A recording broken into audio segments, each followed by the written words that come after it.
Okay, thanks for everybody and welcome back. So we are now starting the regular meeting, so we will go again to the public comment.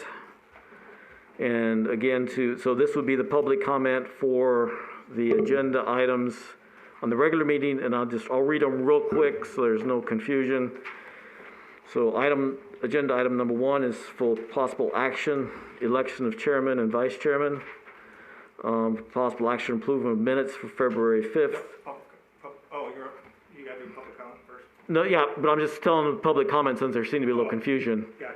That this make sure what the agenda is. Discussion of cost increase with the Western Area Administration. Update on ongoing capital improvements. Staff presentation on fiscal year 22 capital improvement. Discussion of utility rates. Discussion for timescales for completing drafting reports for update to City Council, and discussion of future agenda items. So that's what the first public comment would be related to. So if anybody's interested in making a comment on any of those, please call 702-589-9629.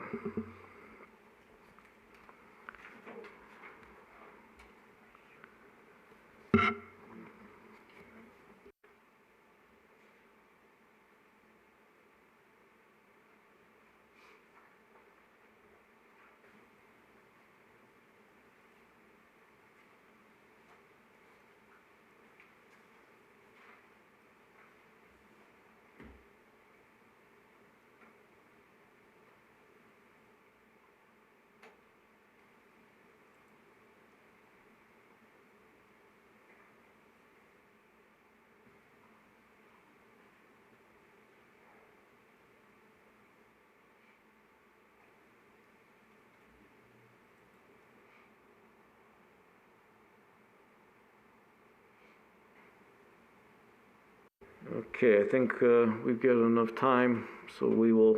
I keep on forgetting, Dennis. Do I have once I start the public process, do I have the time to ask if anybody wants to rearrange the agenda, or is it too late? I have to do it before the public comment. No, it's just rearranging. You can still do that. Okay, so just to make sure that that nobody's here that needs to speak before the election has to happen first. But is there anything that anybody wants to move around? Okay, so I guess we will go in order then of the agenda items, and so we will start with the agenda item 1. So for agenda item 1, we'll need to re-elect a chairman and a vice chairman. The way that would be done is we do the chairman first. We make nominations, we close nomination, and each member gets 1 vote. Then we would move into the vice chair, make nominations, close nominations, and again, each member gets 1 vote for vice chair. So we can open the floor for nominations for chair at this time.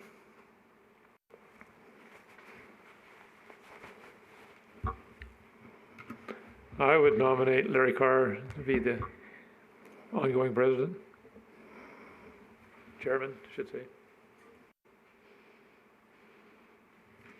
Okay.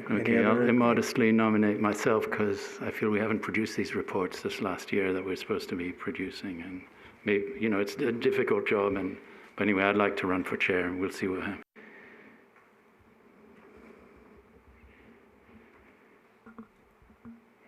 Okay, any other nominations? Seeing none, I'll close that portion, and we'll start with Eileen. You get 1 vote for either Larry or George. I'll vote for Larry. Okay, Howard? I'll vote for George. Larry? I'll vote for myself. George? I'll vote for myself then. I vote for Larry. I'm sorry, for Larry?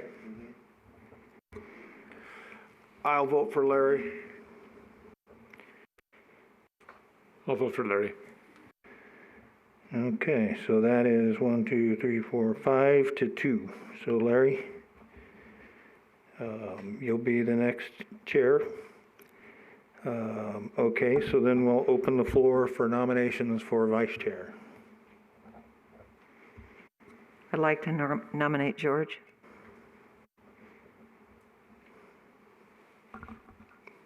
Any other nominations?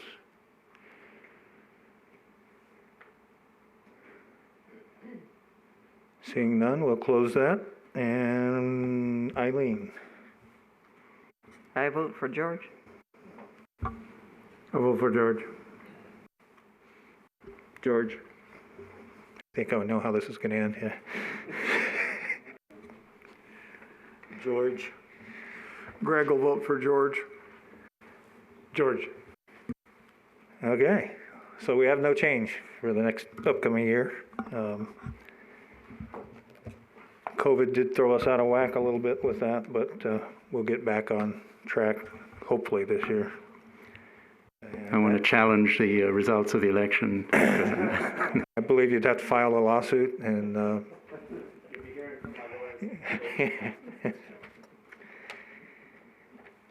okay. That concludes that portion.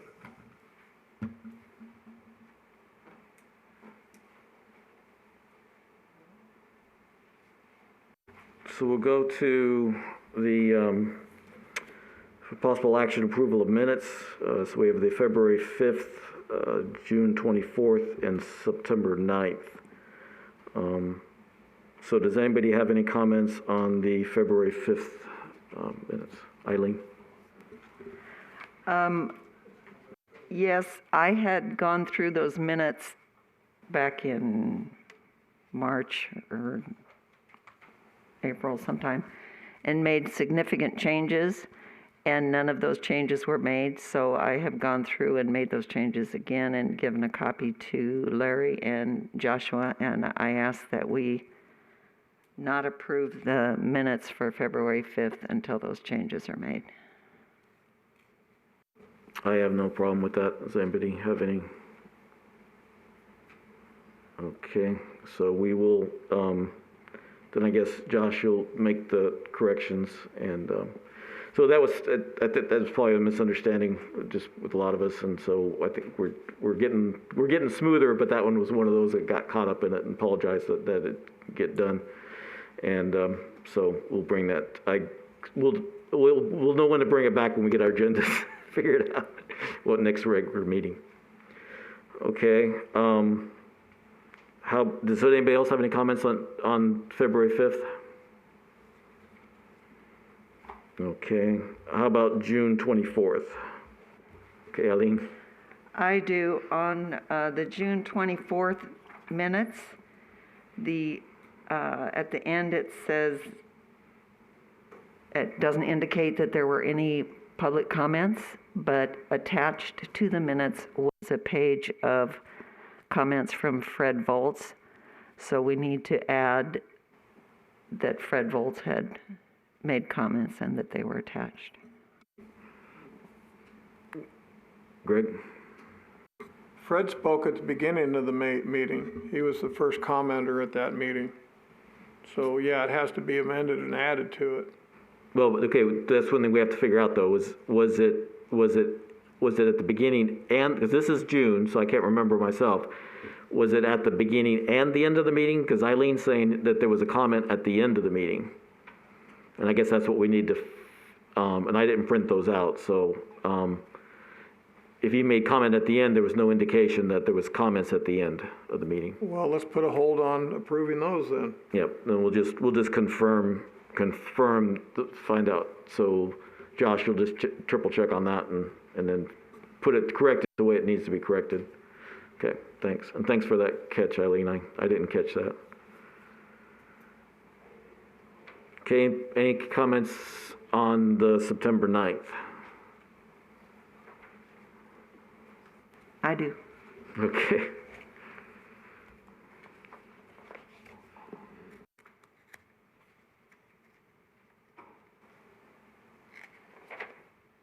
There were minor corrections in spelling and punctuation and grammar on pages 3, 4, 5, and 7. And I gave a copy of that to Joshua. And I asked that those changes be made. And Josh, I think also there, the highlighted areas, I think were accidentally still included. So probably just get rid of the highlight so there's no confusion. So I think the number that was I think you were looking at the video time. It was got rid of in one area, but I think it was still in Fred in the in September night. It was still there in the original comments. So.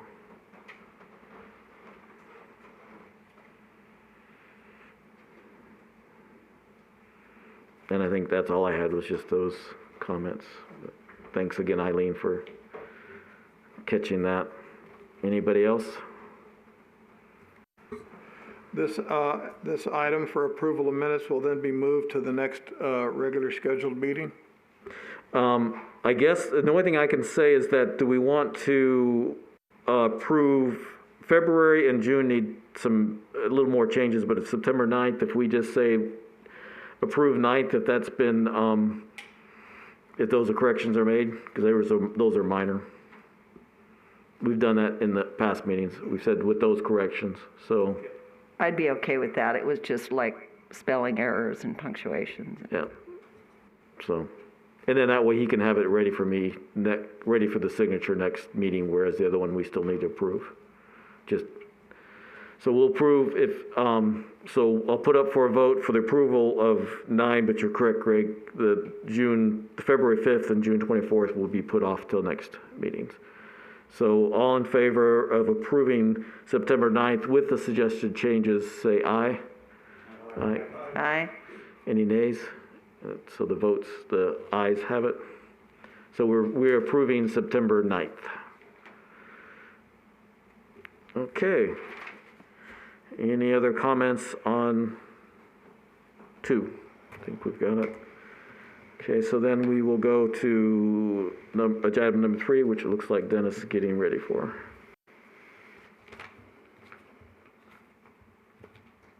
Yeah, as soon as I can find it. So item number 3 was actually at the request of Vice Chair Ree. This item was for a change order for the BC Tap Transformer project. This item, there is a staff report that was attached back in May when this change order went to City Council. City Council was briefed and it was approved and moved on. I guess, as I understand it, Councilwoman Folda asked for some discussion on this item. And so some of the background that was included in that staff report back in May is included in your packet. And I can answer any other questions. I will say this, we are we actually are at the mercy of WAPA. They were additions they added towards the end of the project that were not a part of the initial approved plans. And we agreed that they were good items to add to the project. There was also an item where we agreed it made more sense for them to do the final as-built for the work that was done on their stuff, and that we would pay for that. And that was never included in any of the initial conversations. And then a lot of it was just equipment and appurtenances and enunciators and those types of, and then modifications to some of the safety features. But they were additions mostly by WAPA. You know, I might comment on that. Over the years, I had the opportunity to work with WAPA a lot, especially with the Boulder City Tap, and sometimes with the interaction we had at Meade Substation. But my experience was always good. They were always more than fair with us. We did a lot of back and forth unofficial exchanges of personnel and work and things like that. We had equipment that they needed from time to time and vice versa. And we always had a very good relationship with them, and I would expect that has probably been the case and continues on, so I wouldn't have any real problems with That didn't look like that expensive of a deal, but it was kind of an informal arrangement we had, but it worked really well for us over the years. And we still do have a good working relationship with WAPA. I think there were some project people changes, and I do think these were items that were added towards the end that they thought were necessary, and for the most part, we agreed that they made sense. Yeah, I don't want to take too much time with this, but the background was Councilwoman Folder contacted me end of May and asked about this item, and I said, in my mind, I thought I don't want to be the middleman between her and, the staff. So I said, well, go talk to the staff, because that's what I would have done and asked you. And she said she talked to the staff and the answers weren't satisfactory. And that's why I thought, well, that's kind of why we're here then, is to try and advise the council on matters of utilities. And I was wondering if I could drag Greg into it, but he had some sort of more detailed explanation about this item that seemed to make sense. I don't know if you want to mention that. Well, for the record, anytime you do a equipment upgrade in a station, you've got to look at all your relay protection, and there's an actual list on this attachment that shows everything and every detail that was necessary to change.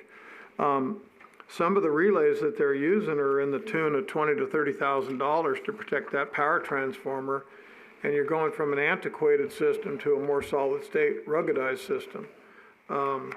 Some of the stuff was so simple as they forgot to figure in a wire going from one relay panel to the other, and without this wire, it's not going to work. That's correct. I'm very familiar with this stuff. This is a field change. It's an active field change, and it's well within the scope of the project. So I don't have a problem approving it. I just feel that the councilwoman was basically brushed aside, and she didn't get a satisfactory explanation. And that's not the right way to treat them. I can tell you, I don't remember in our briefings ever a time where she told us she was not satisfied with the briefings that occurred. I didn't know that until you sent that email. Yeah, I mean, I have the email. I don't particularly want to read private email, but if anyone wants to see it, she told me she wasn't satisfied, that she was told it is what it is, and WAPA keeps running over. And I will make sure I follow up with her and let her know that if they need additional information, we're always willing to provide additional information. I know I'm impinging on your territory a bit, but I told him first stop is go to staff, because I don't know anything about WAPA. But the thing is they are our supplier. Now, you got to understand, we are supplying the money and the equipment to install what they need as our power supplier provider. If they do a system upgrade, which is, I've been in WAPA's facility, I'm intimately familiar with their control and relay house, we've had to do upgrades that weren't even on the scope. We just did it. We catch up the money later because you're taking and getting power at a reasonable rate from a utility provider, a service provider, and it's what it is. And then you itemize it later on to make everything square. And it's not anything that's inflated or supposedly faked out, but they've got some, in my history, they've got some impressive friggin' relays. And when you're looking at a little box the size of a cell phone that's going to protect a circuit that's powering up 1 million people, there's got to be some pretty impressive electronics in there, and you're going to pay dearly for that protection and that warranty. And that's what the costs are. Okay, I think that's good. And the other thing is, just for everybody's information, on projects like these and many others, these field change orders are happening real time. Yeah. And so by the time they get to the city council, they're in motion, and we have to be confident that we've done our job to give council the right information, because you can't wait. Typically, you cannot wait for it to go through a process that's extended, because then you'd have delays in the construction times, and that costs money and so on. So, yeah, I think that's fair enough. It's that people have weighed in, and there's only one question of a matter of principle is, it's taken me too long she asked the question about 6 months ago, and we should be able to respond quicker than that if she has I realize it's sort of, like I say, I don't want to go behind your back. I think they should be talking to you, but if they have questions to us, we should be able to get them on the agenda in a timely manner. It shouldn't take 6 months to respond to what I see as a legitimate question from a council person who wasn't satisfied and wanted to know what we thought. That's my only closing comment on that. Yeah.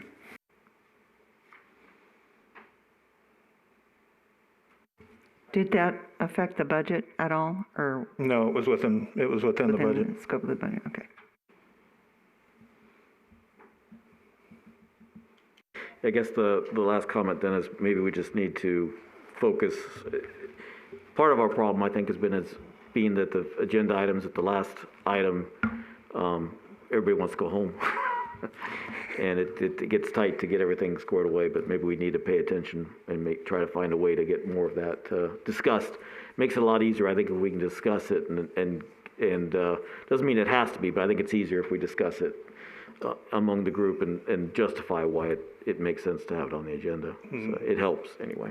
And I'll be straightforward with this committee. There is a concern from the utility director that we would create a process that could impact the project negatively because it took extra time. Because, I guess they could have said no to the change order. That probably would have created a different problem. But my concern is exactly that. We have professionals that are looking at all that information. We hope that council trusts that we've given them the right information. And if we didn't give her enough information, I certainly apologize for that. But it gets a little difficult when you're that far down in the weeds trying to manage a project in real time. Yeah, I can see that. I appreciate that. But with regards to discussing agenda items, I don't know how we're supposed to discuss them. I mean, on future agenda items. Yeah. So. And I guess the question I'm really having in my mind with this committee is that an agenda item for this committee? I don't know if I necessarily agree that it is. Even though it was requested as a council person, we certainly could have responded to her directly. I think it's our prerogative to decide what we want on the agenda. It's certainly not illegal. I think we can have disagreements. We agree a lot on the main issues in general, and I respect you a lot. But I also think we're an independent committee. We can look into things that maybe you disapprove of. And I think we should have the right to do that. I think this happened, I was looking at the airport committee the other day, and they were raging because they tried to get something on the agenda and it got deleted. But I think we should have the right to discuss things that you think we shouldn't discuss. And you have the right to go to, the council people and say these guys are off the rails on this. And, I have no problem with that either. Well, Dennis, I agree with your point. We have to remind ourselves we're an advisory committee. And so we can't do anything that would stall a project that would be a problematic issue. So I hear your point. I guess I can see. I'm sorry. Go ahead. I can see both of your points, but I sort of look at it, and I think you've been on the committee now, the ENOC committee for Hoover, and Ned, you were on the ENOC committee. I'm like I've said before, I'm in the reverse order of what used to be there. The customers are advisory, and the government was the approval. We would ask you for a lot of things, so there was some concerns. The government's pretty much decided what was on the agenda. Things could be asked for. So to a certain extent, we're similar to that committee, I think. And so at least that's something that could be looked at as a thing, especially since you and Ned both have it. It's just I'm trying to understand. I can appreciate where you're coming from. I can appreciate where George's coming from, and is there a way that we can? Right. And my real concern at the end of the day is we create a process where every change order had to go through this committee before it went to council, and that would be a big concern. No, I never said anything like that. I know, but I was approached. I'd never even spoken to Councilwoman Fodor prior to that. I'd never had a conversation with her. Right. She emailed me out of the blue and said, "What do you think?" And I said, "I don't know. Talk to them." Right. And she said, "I'm not happy with their answers." Yep, and that's all it is. It's just a concern of mine. I'm not suggesting we put a spanner in the. You have a system to run. You're the director. I'm just some guy off the streets. I don't pretend to be anything else. But I think in free speech, we can, if we're requested to give advice from a member of the council, that's the name of our committee. We should be allowed to advise them. That's just my thing.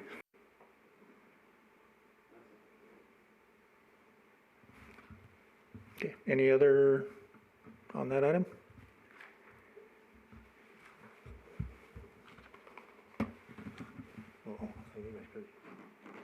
Okay, so we will close down item 3 and go to agenda item 4, which is the update on ongoing capital improvement projects. So I guess we're looking at the spreadsheet here, Dennis, that you handed out, that Josh handed out earlier. Yeah, we printed out a bigger one for you there. So, well, I decided if I needed it, it'd probably be good for you guys too, so. This is probably, I don't know that there's a whole lot of changes that have occurred since our this last discussion, but I do want to hit on a few of these. Specifically, we've just got our, with regards to the equipment forklift on E-2012, those bids have come in around 90,000, so we won't be expending that entire 175. I'm sorry, can you say again how much it came in at? It's around 90,000. I don't have the exact number, but it's 83,000 according to Marvis.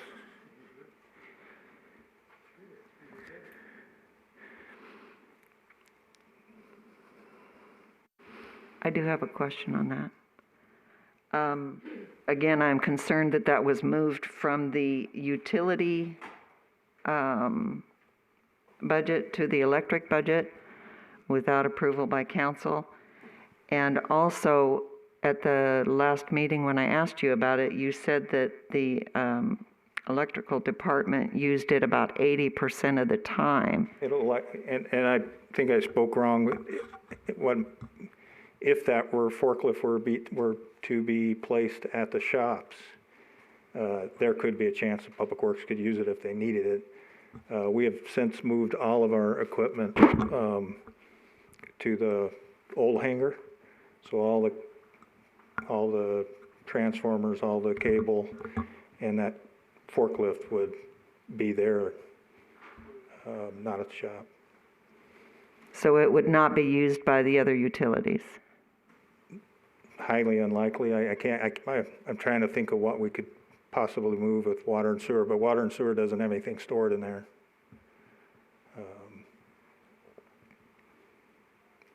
So Okay. it's unlikely, but it could happen.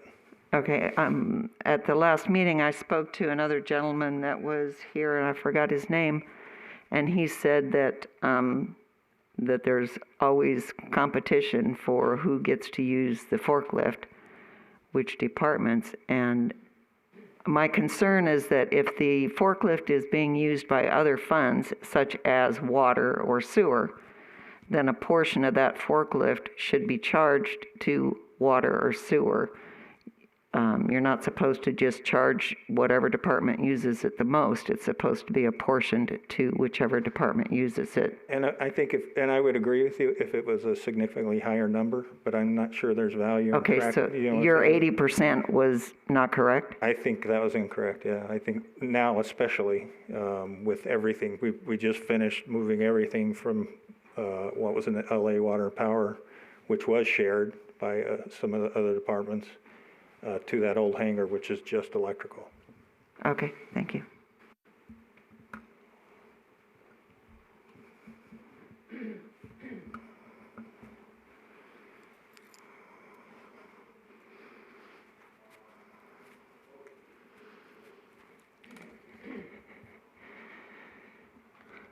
With regard to E-2001, the BC tap to Buchanan overhead, at the last council meeting, we modified that agenda item because we got the final cost from the contractor. We moved all of those funds into FY21. It's not shown here because of the date of this spreadsheet, but that was approved by council. Came in about 7% higher. Some of that was just some small scope additions that we made when we got the 60% design completed. Since that project's been approved by council, and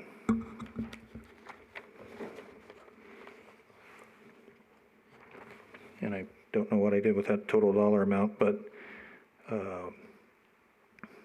I think it was around 9.6 million. So that, given the accomplishment of getting to that level of plans, that park is now able to go order equipment. So poles have the long lead time items. That's why we've been trying to expedite this project, because it's one of the more important ones. We should have polls by March. Does that sound right? March. Polls by March of next year, and it'll probably bleed a little bit into FY22, but we should be able to get that project done shortly into FY22. I'm sorry, which project are you talking about? It is E 2001, the BC tap to Buchanan overhead. So originally we had those funds in different budget years. We just collapsed them all into 21, the total project costs. Okay. Okay, so they just met yesterday, and it sounds like they'll be done by the end of July. So it'll just be 1 month into FY22.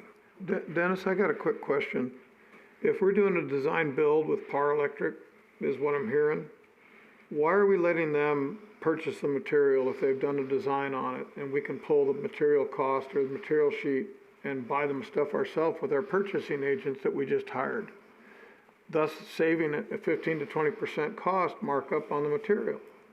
I mean, I don't get it. We're building up a group in City Hall that is supposed to be able to handle our day-to-day purchases and everything else, but yet we're giving a company the design build project, and we're paying the extra money for them to go purchase the material that's already on a budget list that we can buy. Yeah, we can certainly look into that. I don't know if I have an answer for you right now, but we can look into it. Well, the reason I'm asking, because I'd like to see 20% of $9 million in my pocket, you know, as a city. I understand. Yeah, and that's why I don't understand this. I mean, you know what I'm talking about because you've been around the track a while. You know, once you get the engineering design profile and you know what you're getting, you just shop the poles, you shop the insulators, you shop the hardware, shop the wire, and go. I just can't see how we're giving them the keys to the kingdom, Power Electrical, and they're just turning it around and they're having to do everything we're doing for electrical.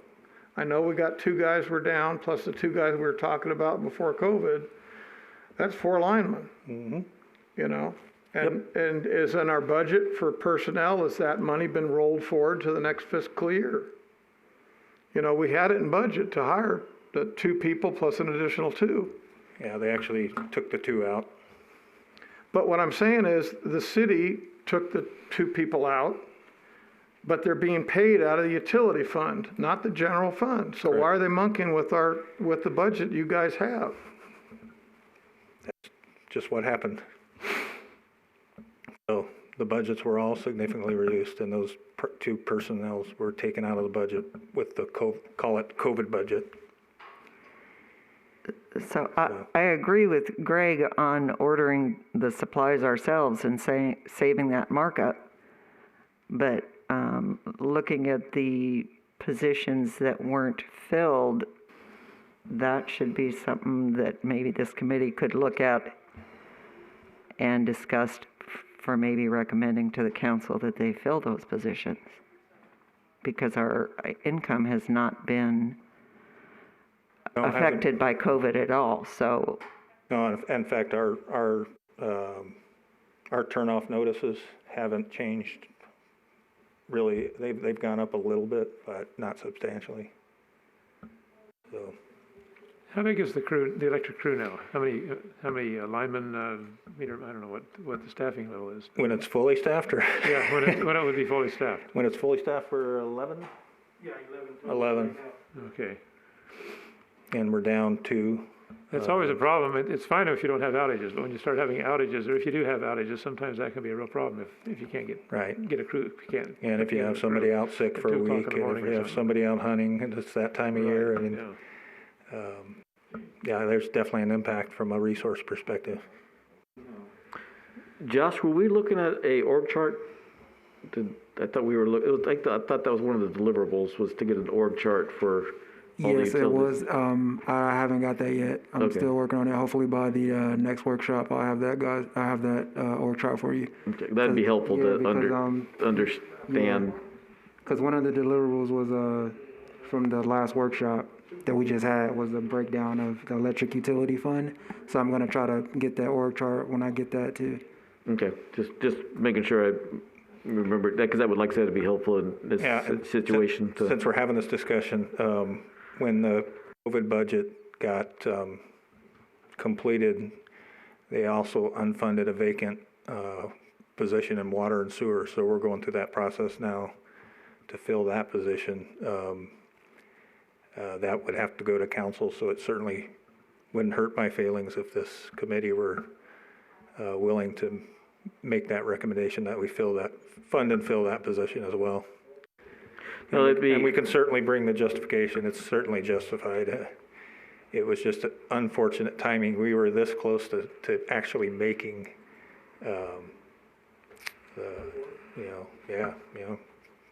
making the offer, and then COVID hit. Was that a new position or filling It was not a new, it was filling a vacancy. filling a vacancy?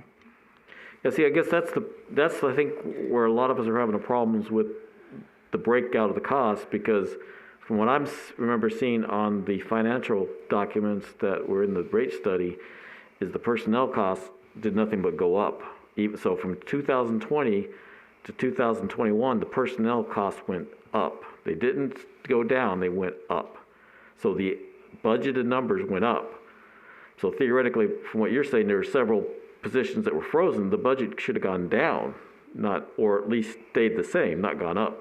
So that's why it's confusing to understand these numbers when one thing is said and then we're seeing other numbers. Well, and they did go down for FY20, but they went back to what I kind of call pre-COVID in 21, and then they increased.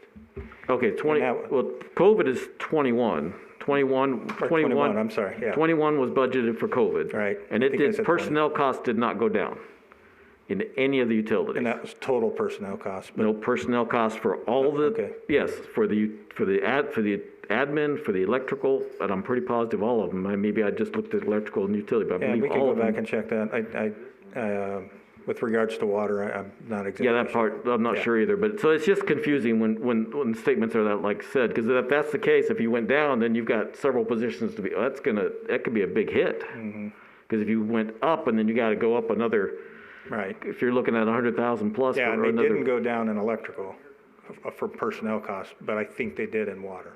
Okay, but they 'cause they didn't in haven't- utility either, though. The utility went up, it did not go down. Okay. Because that was part of the issues that we were asking, and another one that we didn't get information on. So that's why we're trying to understand what is needed from each utility and what we can support you with, and what is, because we've been asked, that's one of the tasks for this committee is revenue requirements. And so we can help you, that too, but we need to understand the revenue requirements so we can make our recommendations. Okay.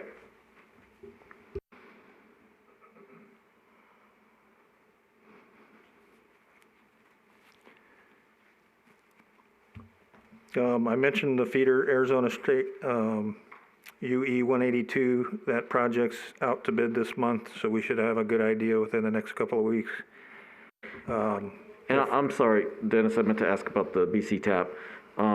So it was agreed that the BC TAP to Buchanan, you're starting at the BC TAP and going towards Buchanan, correct? Yes. Okay. Yes, and that alignment you saw on that piece of paper is, we did a quick alignment analysis and saved on a number of poles and cable length for the final alignment. Okay. So you've got the tie-in to the, Tie into sub 3 first, so from BC TAP to sub 3 and then on. so we're looking at, so you're saying you're getting the poles in March. Do you expect to start in March? Yeah, they would start, as soon as they got the poles, they would be able to start the foundations before that, but they wouldn't be able to start setting poles. But once they start setting poles, it's a pretty quick process. So you're looking at March through, so it'd be about a year and 3 months or so Yeah, to get to, for completion. Yeah. Because March through to the next July, not. right. Okay. And that's assuming those lead time on those materials, or they actually stick with those. Okay, so then, That would probably be the main impact to the schedule if something happened with lead time on materials. okay, so it's gonna flow into 22 a little bit, as if everything works well and it's only 1 month, it's not a major issue. No, No, and it wouldn't be any reason to modify any of these numbers. No, I understand. I'm just trying to make sure. I guess that it's sort of, it might be sort of helpful a little bit, at least either now or in the workshop, is trying to figure out what might slip and how it's going to affect the 22. So we can try to figure out, okay, so most of these seem to have to happen. It's just, can they happen? And what has to be Right. done? And again, maybe that's one thing that has to be said is, okay, to get it done, we need the personnel. Right. And so the freezes have to be lifted or whatever it takes. Yeah, and we'd be happy to put some thought into that between now and the workshop and have that discussion, and maybe we can be even more prepared to have that conversation. Okay, and then like I said, so I guess then we And would that kind have, of weighs into the FY22 conversation as well, right? right, so the recommendation on December 2nd, I guess, that we'd be voting on would be better prepared.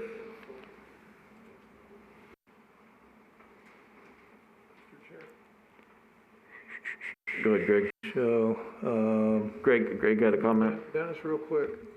Did Par Electric on their design build look at the relay protection on this upgraded circuit at Mead Sub and at the Boulder City Tap at 69 kV? Because it's going to put a wrinkle in things. It's going to need relays at Mead Sub to Substation 3 and from Substation 3 back to Buchanan line down into Mead. So I think you got to get WAPA involved and have them look at the relay protection. and WAPA is involved. Okay, but I'm saying, do we have a budget line item for them to take and charge us for design of the relay protection and testing of the scheme? That I'm not sure. Okay, well, that's something we need to look at, because I don't want to have a council person get you again. Yeah, I agree with that.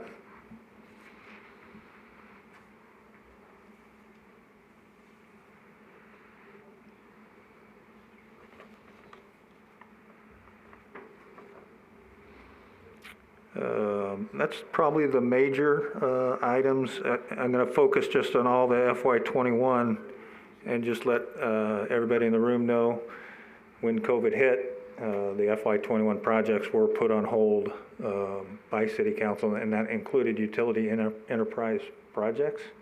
So this again is going to weigh into how we get these projects up and moving as well as FY22, because you can see although we've started surveying and design on some of these, they're still going to be behind schedule. And that's primarily San Felipe and Mendota, so basically E2101 through, E2104. They're certainly in a delay mode. City Council has, I don't know if loosened up on that is the right terminology, but I think they understand the utility funds haven't been as affected or impacted as maybe the general fund. So it looks like we're going to be able to move forward on those, but we are behind. So. Well, is there something that we can do, because the San Felipe, that has, you need to get the design and that needs to go forward to even be ready to do anything in 22. Yeah. So if we're not ready for 22, then we're just going to keep slipping again. Yep. And Yep. so what is that, I guess, is that something that, I guess, in the next, again, the workshop, maybe that's where we want to. I think we could bring to you some options to consider Okay. how we would catch up, if you will. Yeah, I think Some of would- that, and that could be it'd be a combination of things. There's frozen positions in Public Works that are still frozen. That's definitely going to impact it. We could bring on a couple of consultants or bring on some temporary staff from consultants that would actually, almost look like a city employee to help with the technical, putting together the plans. Right now, we have one guy to draft plans. So we would come back with some options to manage that. So I guess we need to look at then whether we do, saying that it's combined for 22, but It's really FY21 and 22. Right, but so basically you're going to be going to council, though, I guess probably with two different aspects, because you're going to try, or more than two, because you've got the tentative vote that we know is happening on the 8th Right. of December. but then you're gonna need to bring forward some of these other items that need to happen relatively quickly to keep things moving Right, forward. to help us get the work done. Exactly. Correct. And so that would be another recommendation that we can try to help with, Yeah, I guess. is that what's- would definitely be helpful. So that's the thing with the, so I guess, I'm seeing, I think we were debating whether there was gonna be a workshop on the 18th, but from what I think I can see is that I believe we need that 18th, and the capital, I think, is gonna be a big portion of that. Yep. So we need to look at the capital for the 21 and 22. So I'll talk about more of that when we get to the agenda item, I guess. We'll bring it up.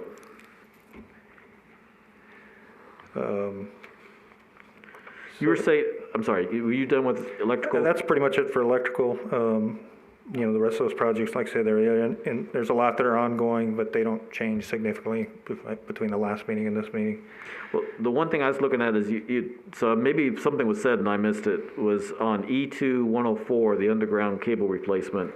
That was moved from 24 to 21, and now it's on hold. So what was the big rush for that? Is it that the, That's that is I hate to use, age of cable, Circuit 54 and, down off of Georgia and, substation 5 area. And because of the COVID thing, everything got put on hold because of council, but we are moving forward with ordering that cable. It'll have to be presented to council, of course. But I've started putting RFQs together for that, to order the cable, and we'll start moving on that as soon as it's approved. and that's the area we were having significant problems. So that's the 350 or the 500 is starting to fail? We upgraded to 500 on Georgia, from Buchanan all the way around to Fairway, Ellis area, all the way down. So it's actually starting to fail then, huh? Yeah, Oh, really? and then up Fairway, which is old 350 as well, so, yeah. Well, it's old stuff. It's about time, yeah. And I know we had a couple of failures late last year, Yeah, those are all one out. and they all happened at the same time? Really? Okay. Uh-huh. So that's the type of information, is that what's being presented to the council to try to get it moving forward? Yeah, I think we're gonna, you know, try to provide the justification, some more explanation, just like we're having with you guys on the projects. Okay, Like we did with Arizona Street. So I hate to repeat myself, but that's, Yep. you know, we haven't seen that type of detail before, and it's a little, even when it was changed in the report, it wasn't really, I don't think it was said why, and so this is helpful. Yeah, and at some point in time, we won't be prepared, probably before the end of this year, we will be doing a presentation for city council on the electrical, because that came up out of the workshop as a request from the mayor, Okay. so. I've got another question on that. Is that the XL cross polyethylene or is it the EPR that's failing? EPR is failing? Yeah. Really? So with that being said, that budget item, some of that is cable, the other is in-house, doing, so will be completed in-house. Now, is that, would we want again, I guess maybe it'd be an agenda item here, but would we want a regular meeting for like a half an hour afterwards to say, possibly to vote on the 18th, to say, because if it gets something recommended for the city council? Timing wise, So this would be talking about the 18th, we'd have a workshop, and then whether we have a half an hour or an hour regular meeting that we can vote in. either that or I think you could do it at the first regular meeting in December. Okay, so there'd be enough time to, Yeah, because that wouldn't necessarily have to go, you know, as long as it went first week of January or something like that, that would be sufficient. make sure it goes into the package. Yeah, So- and we would need the time to get it in the package and all that stuff, so.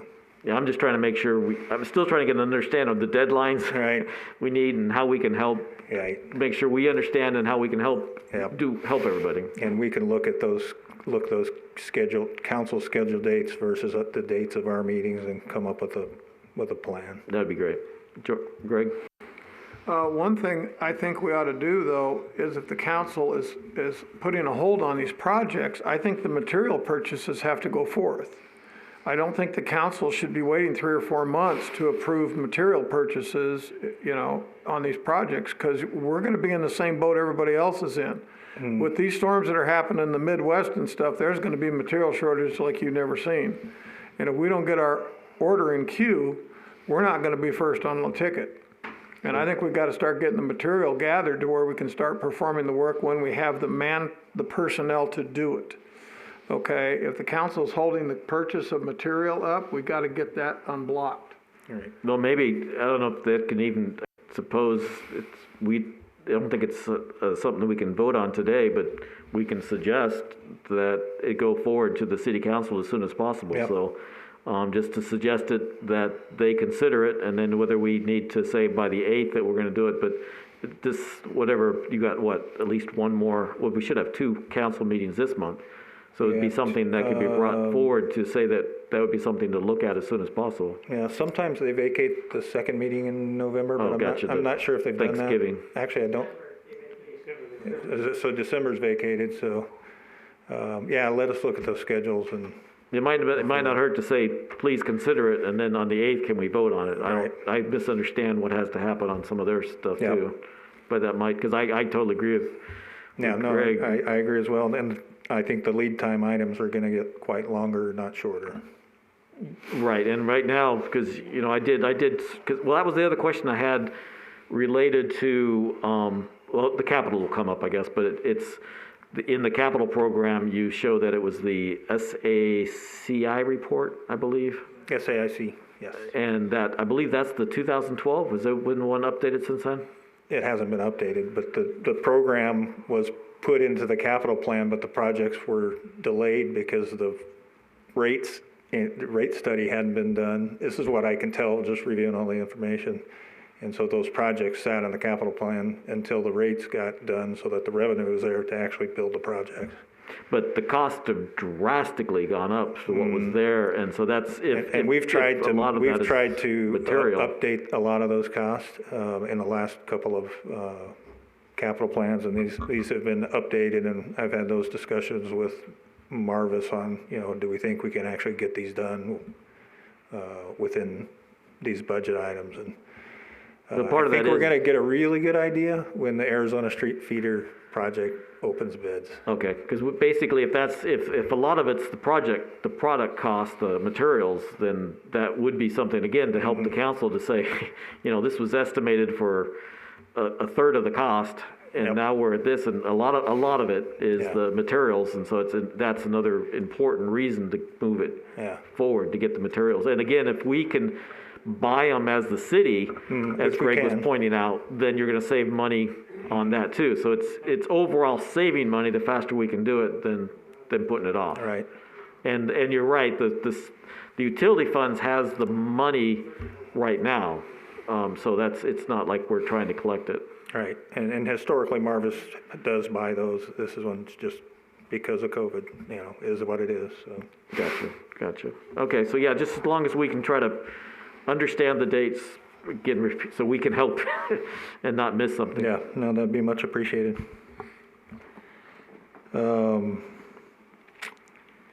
Just one comment on the water. I think everything else is about the same here. We did meet with the Park Service, so on W 2102. So that line is a 70-year-old pipeline that used to pump from the lake up to the water treatment plant here in Boulder City. Quite some time ago, when they quit using it, they converted it to a gravity line, and there was agreement put in place to get raw water to the Boulder Beach campground and that area down there. They get potable for the campground and the RV park, and they get raw water for irrigation. We met with the Park Service this week, told them our concerns on this. You know, it's a long pipeline. You know, there's just no way you'd want to pay to replace this because they just don't use that much water. It's a little scary because the pipeline is old. We have done an assessment on the pipe. It's got pitting and corrosion. And where it goes through the old pump station, it's about 400 PSI, and our guys are working in there sometimes because they have to adjust the valves for delivery to the Park Service. So what our recommendation to the Park Service was, let's just abandon it. We'll put you guys on the potable side that comes off of the Boulder City lateral, which It means they'd be going from raw to potable for irrigation, but that makes way more sense than trying to fix a 70-year-old pipeline or replace it.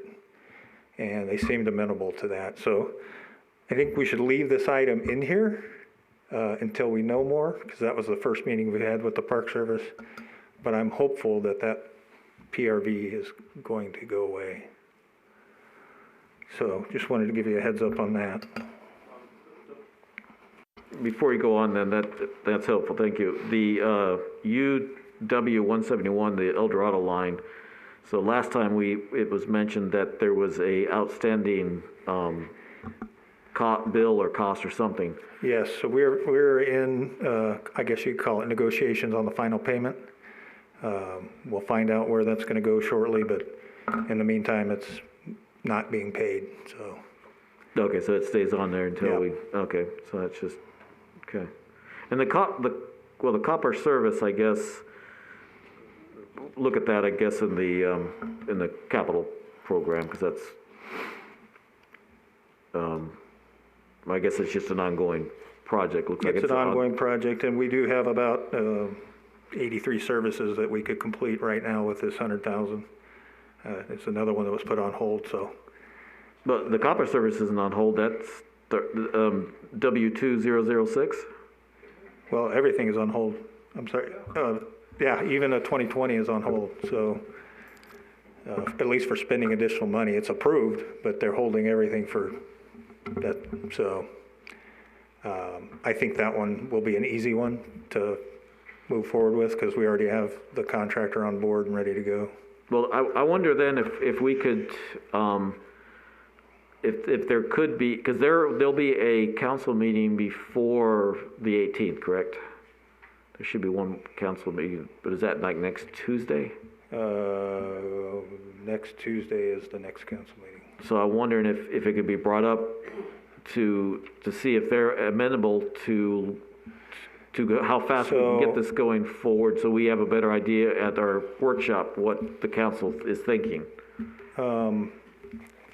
I think the way we could do that, I appreciate that question.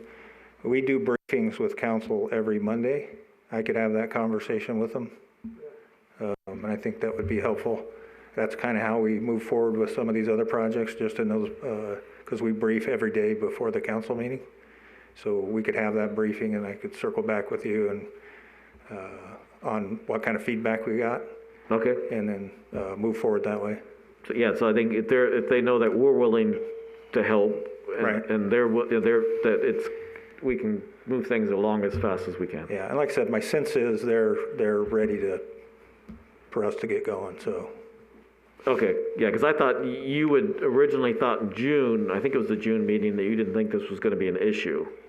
Yeah, I was hoping not, but and like I said, they have allowed us to go forward on some of these other ones. So I think the original plan was that they were going to circle back in January of next year with all the projects to be able to get moving on all of them. But I'm pretty sure they'd be willing to do that sooner with but we'd have to verify. Yeah, if we're going to get caught up, then I think we need to move sooner on than later, especially if things are moving. We have to have for the next year.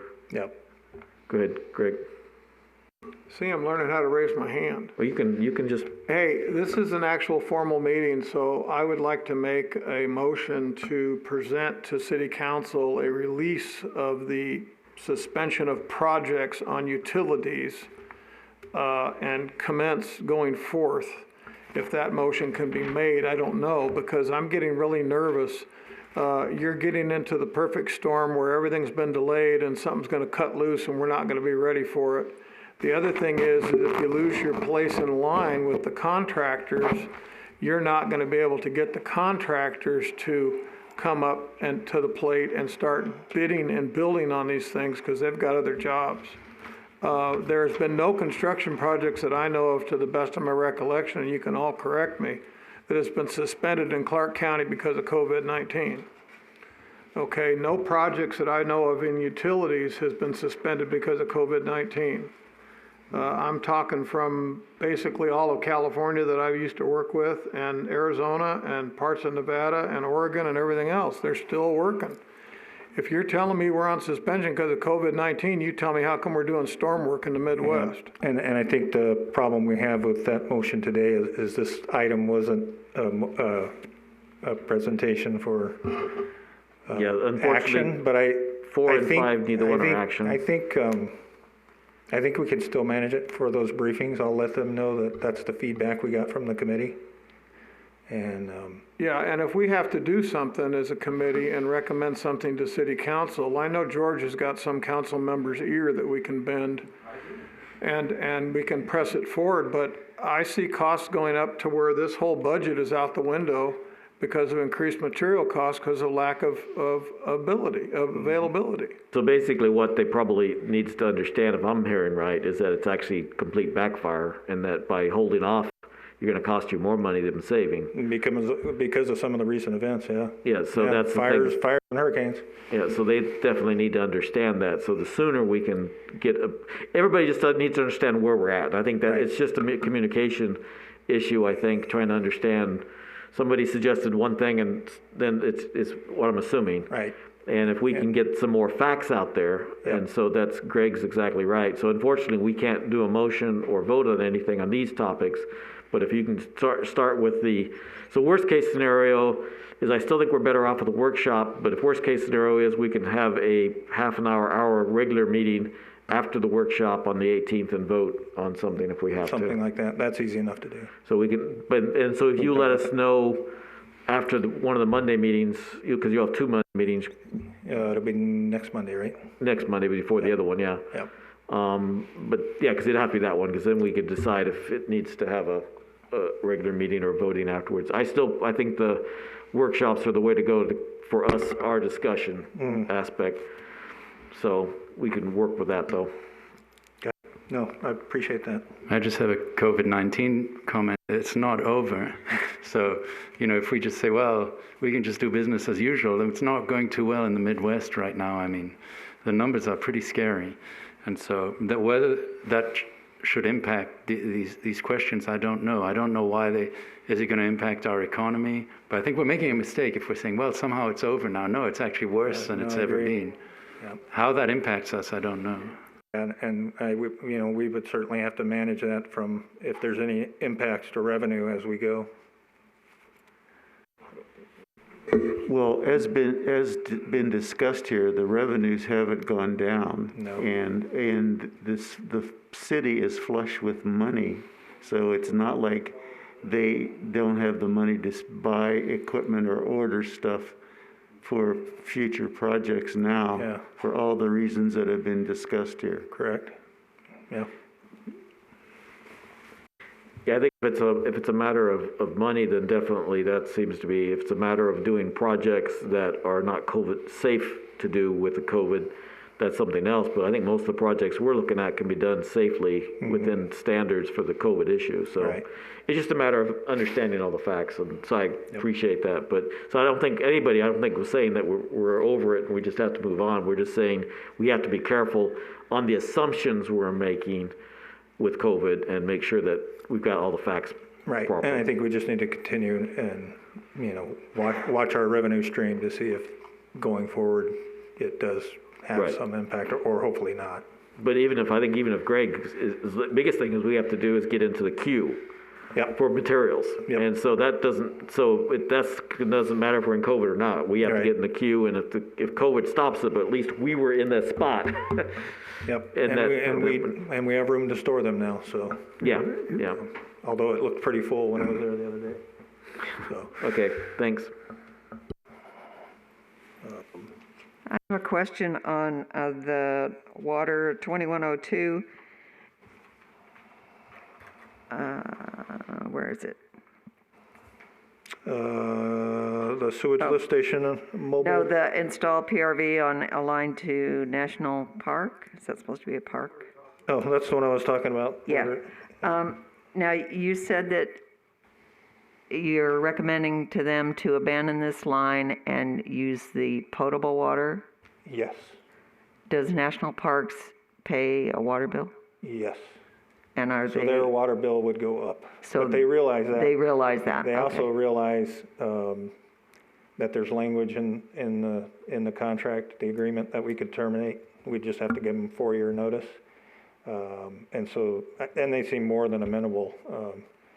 Plus, not to mention, it's the National Park Service, so it'll take them 2 or 3 years probably to get there. So, they agree that's the best solution. Okay. But they're gonna have to sell that up the food chain. I'm just concerned that sending potable water down for non-potable use is a good idea, just like we changed the golf course. Right, and normally I would agree with you, but it's a multi-million-dollar pipeline fix, and it's not a small one. Okay. And they really don't use, at peak summer, they might use 3 million gallons in a month. Okay. So, and, next time you're driving out there, you can go look at it. It's not a lot of irrigation. Okay. Yeah, thank normally, absolutely, we normally wouldn't be making a recommendation to go that direction. you. Okay, And thank you very flip-flop. much. If we can hop down to S2004 in sewer, I want to give you a little upgrade on the Headworks project. We had the consultant do some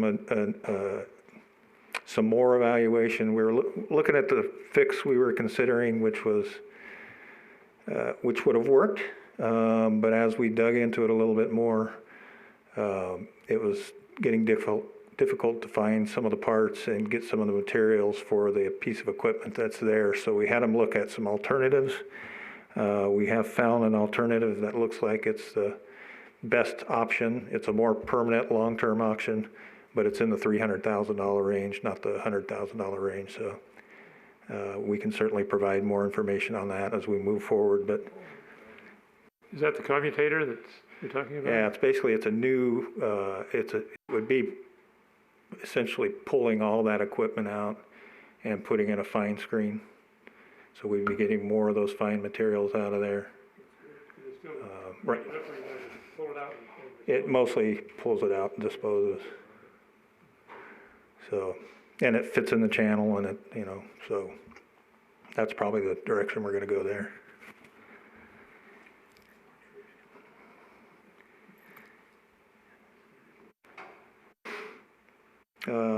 Probably the other big one that we've been moving forward on quietly is the landfill expansion phasing plan that's embedded in the landfill expansion, both in 2016 and 2020. But the idea there is that we don't go any higher than we are today. It's already a challenge with maintaining with the wind that's up there. I don't know if you've ever been up there, but it's crazy. And it's difficult for the operator to control that. So we've got a consultant on board to revise that phasing plan so we still get the 100 years out of it, but we don't go higher. We maybe do some cut and fill, and we certainly have enough acreage to do that. But we have to get the survey done first, so that's what's happening now is the survey of the 100 acres is being performed. As soon as that's done, the consultant will develop the phasing plan. We'll get approval from the health district for that phasing plan, and then we'll be able to do the road design. And we're hoping that we can come up with a road design that's phased as well, that the operator can just do as he goes with the phases, so we don't have to, the money wouldn't come out of our pockets. That's the idea there, so. If I can back up to the sewage lift station, S2102, the emergency lift station mobile lift, S2102? Yes. So is that on the freeze list too? Yes, I believe it is. But I do believe we're looking at we're getting the materials ready to purchase, so that one would be a simple one to move forward on. Okay, because that's We'd another be one ready that to go as soon it's a as- major backup, and if something were to happen, it'd be difficult without it, if I'm Yeah. understanding. Yep. Okay. Yeah, right now, what we would do is we would just immediately call rain for rent, so it'd take a little bit of time for them to get out here with a pump on a trailer, but that's how we would handle it now. Okay. If Yeah. it was a low flow period, we could probably do it with our Vector truck, but, we did, the best solution is to have the emergency pump, so. Yeah, these are things I think that, like I said, if we communicate these to the council, because you've talked to us, that's the reason I brought it up, because I remember some of the stuff was discussed, and so that was almost like one of the first things that we had over a year ago, so. I remember discussion of the lift station, of the emergency. And then the last one I want to provide a little bit of information update on is the Evaluate Hemingway Valley Sewer. That's the title of that CIP, but what we're really doing is putting together a model for the backbone system of the sewer system for the city. We were able to negotiate a contract with GC Wallace, who had already done our water model, so they already had all the information, so it made sense to do it with them. To evaluate the lift stations, capacities, and force main capacities, and the major trunk sewers. So they're moving forward with the survey. Interestingly enough, we didn't have invert elevations on any of the sewer. So there's no way we could have done a model for the entire system, because we would have had to pay a lot of money to go shoot invert elevations on every manhole. So we condensed it to the backbone, bigger pipes, and the lift stations. But that will give us a good idea of if we got any capacity issues. So that's moving forward.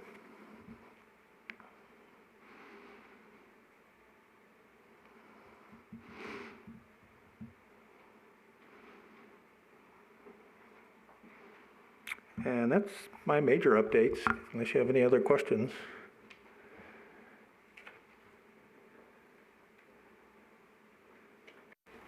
Well, just a quick one. I think it might be useful for the council. I think this was mentioned with the electric to have a 2-sentence things with these items so they know what it actually is if we don't have that already. Because the name is completely different to what it actually is there. And they're voting on this stuff. It might help them. I don't know.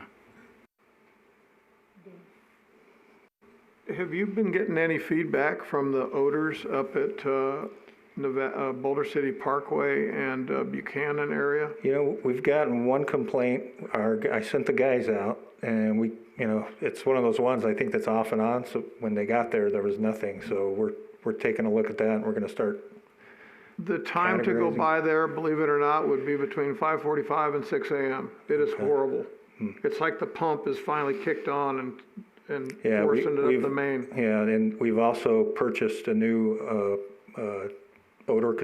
some new odor control equipment that we're going to try out at one of the lift stations, so we'll see if that helps. The one up close to town is really good because Albertsons is getting bombarded with it and everything else, so. And that's the one that dumps into the main trunk sewer. And so that's why I was just asking the question. I've had several people hit me up in the morning when I'm at coffee.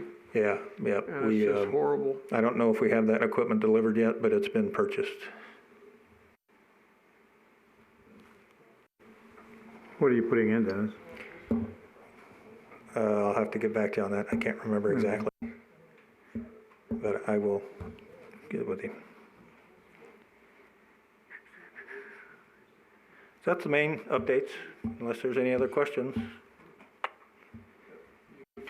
Does anybody have any more questions on the ongoing projects? Okay, so yeah, we just got to figure out.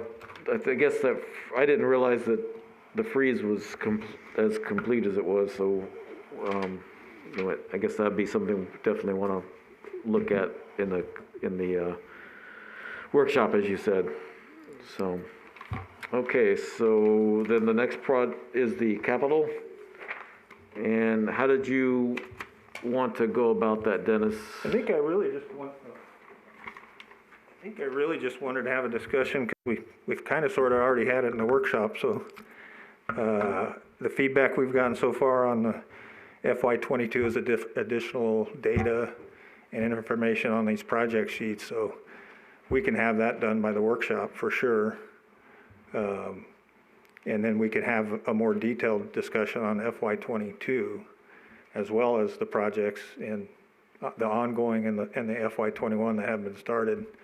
So I don't know that we necessarily need to go through every single one of these. today, but I did want to get the sheets out there and get FY22 out there and make sure from a schedule perspective, the tentative date for council approval is the first meeting in December, which I believe is December 8th. So if we talk about it and can make good progress at the workshop, we could actually have a vote or a recommendation on FY22 at the first meeting in December. Yeah, that would be great. So, And since we already got the feedback on providing the additional detail, we would have that ready for the workshop. right. Because the one comment I had, I think the biggest one is we were talking about the electrical. As far as the water goes, I think it's the butterfly valve replacement. It was stated in one of the meetings why that was being done, and it's not in the sheets. And I think it'd be helpful to say why you're replacing them. Yep. Especially since you're doing it. So you guys had a great explanation on them. Mostly because it's a dumb idea to put butterfly valves in. Yeah. So that would be helpful. Yeah. And I guess the thing too then is whether we had something for the workshop similar to what George said. Do we have something? I think that's the problem with the open meeting is trying to get reports out. Mm-hmm. Is how do we organize motions, reports? How do we need to go? So do we have something to start with in the workshop, or do we start in the workshop and then have it ready for the second? But that means we have to have it has to be presented in the packet, and we pretty much want it to go if we're going to have it finalized. So I'm trying to figure out how we get there. Now, we could do this on the agenda item for our reports, or it's still part of the capital. Mm-hmm. So I'm just trying to figure out what we would ask from you. We might be asking more information is so you can bring something or add it to the packet to say this is what we would be presenting to the to the council. Mm-hmm. And we can go through it and say, yeah, that's great, or hey, can you tweak it a little bit here or add a little bit more? So that's sort of what you're thinking, George, too? No. Okay, so what do you... I think we should write the report, because we're supposed to be independent. It doesn't make sense if... We're not needed if Dennis writes the report and then it goes. So I think we should be writing, our own independent... That's just my views. I'm just one guy. If the other people disagree, it's fine, but... So we should write it. And okay, I evidently didn't explain myself right. What I meant was, okay, so we would have that as a report, but right now we're not going to necessarily have a report or the time. We need to figure out how we're going to do that. And at the workshop, we can definitely work on that. Right, and what we need is just a recommendation on FY22 tentative CIP from the committee. Right. So what I'm asking for the city, so maybe I didn't present it right, was that having those descriptions more complete. Right. And then if you laid those, because if that's what I thought you heard you say was that just more than a sentence or two for each thing and explaining that. So if they can get that in more detail, then we would have a basis to do a recommendation, a motion on, and then go something forward. So we're using their facts, right. We would still be able to write something also. Yeah, that makes sense, yeah. I don't think it says in the resolution we have to make a recommendation, actually, but... No, I don't think it does, but it will be helpful. I mean, either way, they're going to ask me, has the Utility Advisory Committee at least reviewed this? Yeah. But a recommendation helps me more than just saying, yeah, they reviewed it.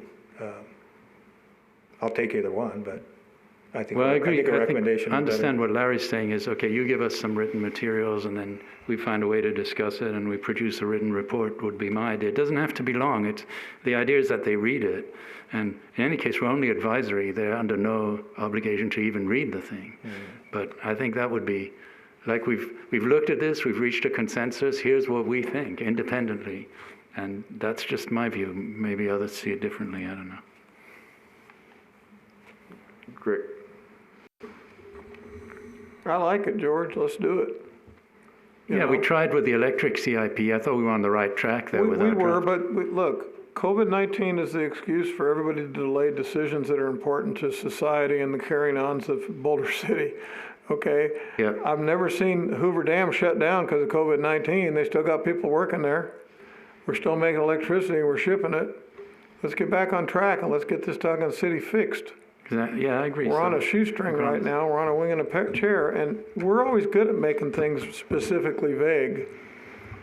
I think it's tricky. I see Larry's problem. I mean, there's logistics as the open meeting law. But I think we have to figure out over the next year how to make this committee work to do these things on time somehow. And I think this workshop format is much better than drowning in PowerPoints, which we've been doing for the last year, where we can actually discuss things. I feel like we're getting somewhere, like things are getting better. But yeah, I agree. So, you give us your stuff with a description, and then we discuss it and see and give them our version. If it's not independent, I don't think it has any value. Then it's just, we might as well not be there, which is that's how I see it anyway. I agree with George. Okay, so we've got a plan. We'll finalize up that plan in the last two agenda items, just to make sure it's clear for what we want to do. So I guess, did anybody have any, Eileen, did you have any comments since you won't be here on the 18th? Any input that you saw in the Capitol, in those sheets that wasn't discussed yet? No. Okay, thanks. So is it any? Before we go on to the next item, can I introduce our new acting city attorney? Sure, appreciate it. Brittany. She just joined us immediately. She was sworn in and she went right to work. So, Brittany Walker, welcome. This is the Utility Advisory Committee, and you're welcome to attend anytime, of course. So. Well, actually, we're liable to put you to work too, because we're talking about resolutions, so you'll probably be looking. We will be putting her to work, yes. Yeah, Her and the city clerk will have to do a little bit of work, yeah. So, appreciate it. Welcome on board. Thank you. Okay, so any other comments on capital, anything before we shut that item down? Okay. So we'll go to agenda item, so we're at agenda item number 6 now. Do we need a break or are we good to go forward? No, you're. Okay. Okay, so then I guess since everybody's looking at that and the time frame, we have 3 agenda items left to go. We're at, let's just round up to, we're almost at 4:30. Does anybody have any suggestions on how they want to try to move forward? The next item we have is for possible action. So we were trying to do to make some recommendations and motions for the rate study. So maybe let's just hit it hard and then find out if we start going long, and then if we can find a way to go faster. But unless somebody's got a suggestion to move things forward differently. Okay, so let's start on it. I guess the best way to do it is, I would suggest, to bring up the recommendations up again. You don't happen to have the recommendation from the November study, do you? I mean, the October presentation, by chance? I probably do. They were pretty much the same. Well, the recommendations it was like they went from 9 to 4. Yeah. And they worded them a little bit differently, but Yeah. if it's gonna be hard to find, we'll just work with the other one. That's fine. We were getting hung up on certain things in this last one, and I thought it might help us. I think I've got a copy of it too. Well, what do you think, Harold? Do you look at it, and is it looking? It's basically, Larry, excuse me. This is a formal meeting that we're having, and we had a packet supplied with the meeting, and that's the packet we have to use. That's okay, good Okay, point. so let's not deviate from that and throw more mud in the water. Okay, no, I'm sorry, good point. Thank you for keep me on track. Yeah, it's just really 3 through.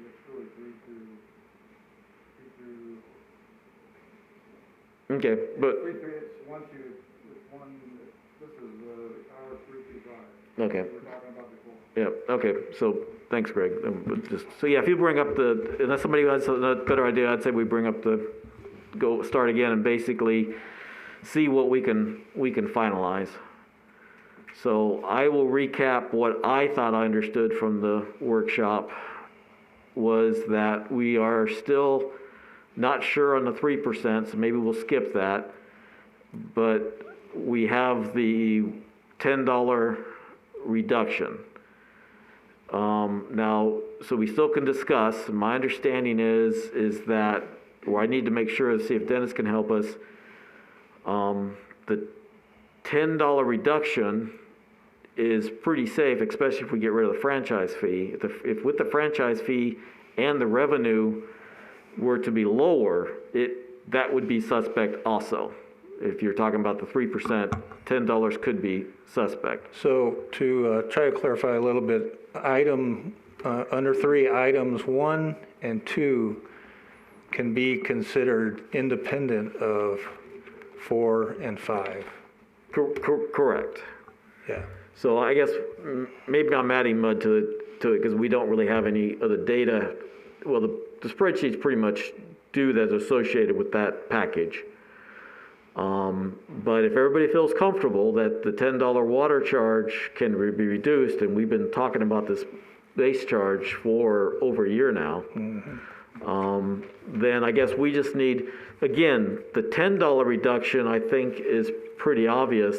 The number 2, so 3.2.2, set residential and non-residential changes equal by size. That one I'm still not clear about. So the one thing we would want to do, I guess, is to say we believe that we will at least want to see the results of the 3% reduction in a resolution.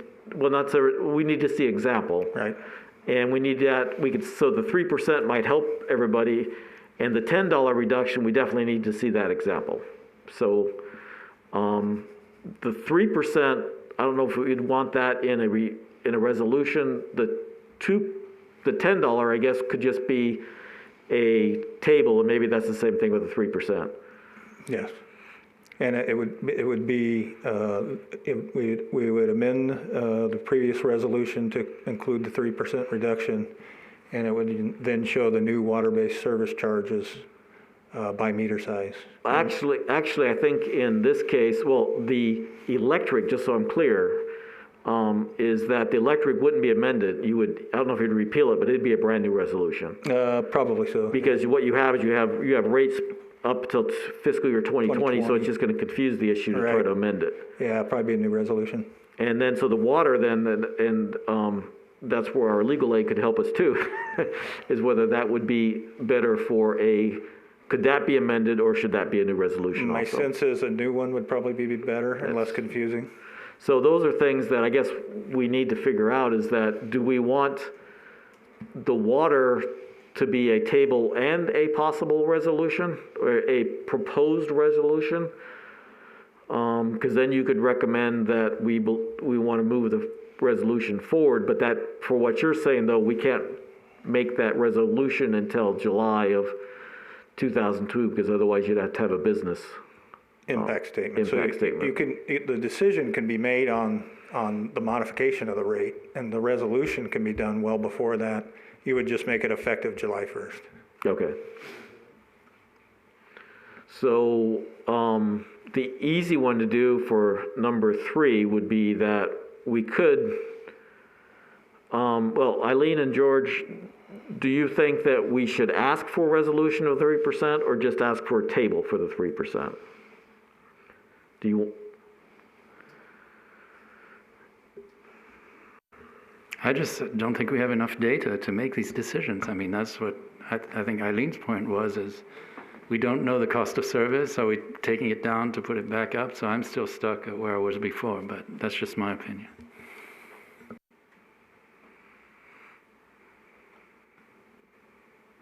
Eileen? Again, I don't think we should act on the 3% at all until we've made a decision on the cost of services. The $10 reduction on the base rate that I think we could move forward on because budget-wise, we can afford it. And that's not affecting the cost of service issue at all. And just a reminder, for a motion to be made and a recommendation to be made, because this is a group of 7, we need 5 for approval, 5 yes votes. I did have a question on, I believe on the actual report that Ratfilas provided, they recommended a $10 reduction on 3/4 inch and 1 inch meters and a corresponding percentage on the larger meters. Right, so they But would they set, didn't say exactly what that was. yeah, and we'll get that from them. That'll be a part of the information we provide. At That's, this, the anytime. workshop, or, I mean, We could have it at the workshop, but you can't vote on it at the workshop. correct. But you could vote on it on the 8th, Or we'd actually vote on the 2nd, December or 2nd. 2nd, I'm sorry. Sorry, just, But the council meeting's the 8th. Right, I'm getting my dates confused, but. Okay, now then, I guess we're still, And because we're kind of past the issue of whether it was going to be FY20 or FY21, we now have kind of come to that conclusion, it's better to put it in 21. It's not as immediate as a recommendation that needs to be made, so it could be December, it could be January. true.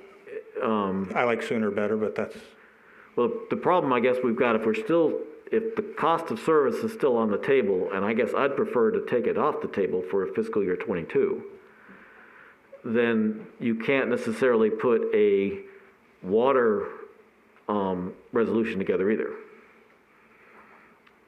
You could start it. Well, on the water, we've got enough money in the fund to make that $10 reduction without shorting us at all. And Correct. so I think we could move forward with that. But if we are going to put this into the '22 budget, and if you're keeping the cost of service on the table for '22, I believe the '22 water also has impact also. It would have to be put into the resolution, the cost of service. Yes, but I believe that would only affect the usage rates, not the base charges. that's correct. Yeah, those modifications were going to be done on the tiered rates. But I'm saying, I guess there'd be two separate resolutions, is what I'm saying. If maybe you just have to say, okay, here's the standard resolution and here's another one if we have to modify it. So maybe there's not a big deal. But I'm just saying that if we do a resolution for the $10, then you'd also need a resolution if we do any cost of service. We'd have to modify that resolution. Yeah, that could be modified later. So maybe, okay, so basically then, and so everybody else, please, maybe the best thing is for me to go around the room and then I guess we'll put a motion together, because I think the easiest one we can do is to do a motion on the water, the $10. So I guess, we need a table to show how it's done, but I'm still having a problem with 2.2. Set residential and non-residential charges Right, because equal you by haven't seen size. those numbers, but we can get those and have a quick discussion on them at the workshop. That wouldn't take long, because really it's just a list of what that flat rate is going to look like for those charges. Well, should we ask for the resolution? Is it 2 weeks? Doesn't sound like a very good time to get a draft resolution together. So I'm thinking it might be Yeah, I asking a don't little think we bit would have a much. draft resolution. I think what you're really asking is you want to see the numbers. Okay, to a certain extent, it would be beneficial to have an idea, but I think it's asking too much to do it in 2 weeks. So the easy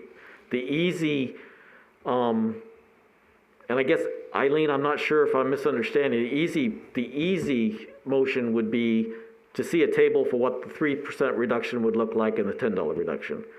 That way, if we decided that 3% could be done, you have it, we understand exactly what's happening.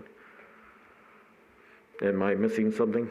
No, I agree. I think they should be separate motions. I think we should separate the electric into one motion and then separate and make any kind of motion on the water separately and not tie them together. Okay, that's fine.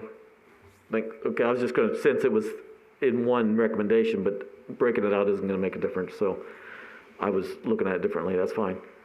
So, do we wanna start with the electrical, or do we wanna go with water since it's a little bit more, and then I'll just go around the room real quickly?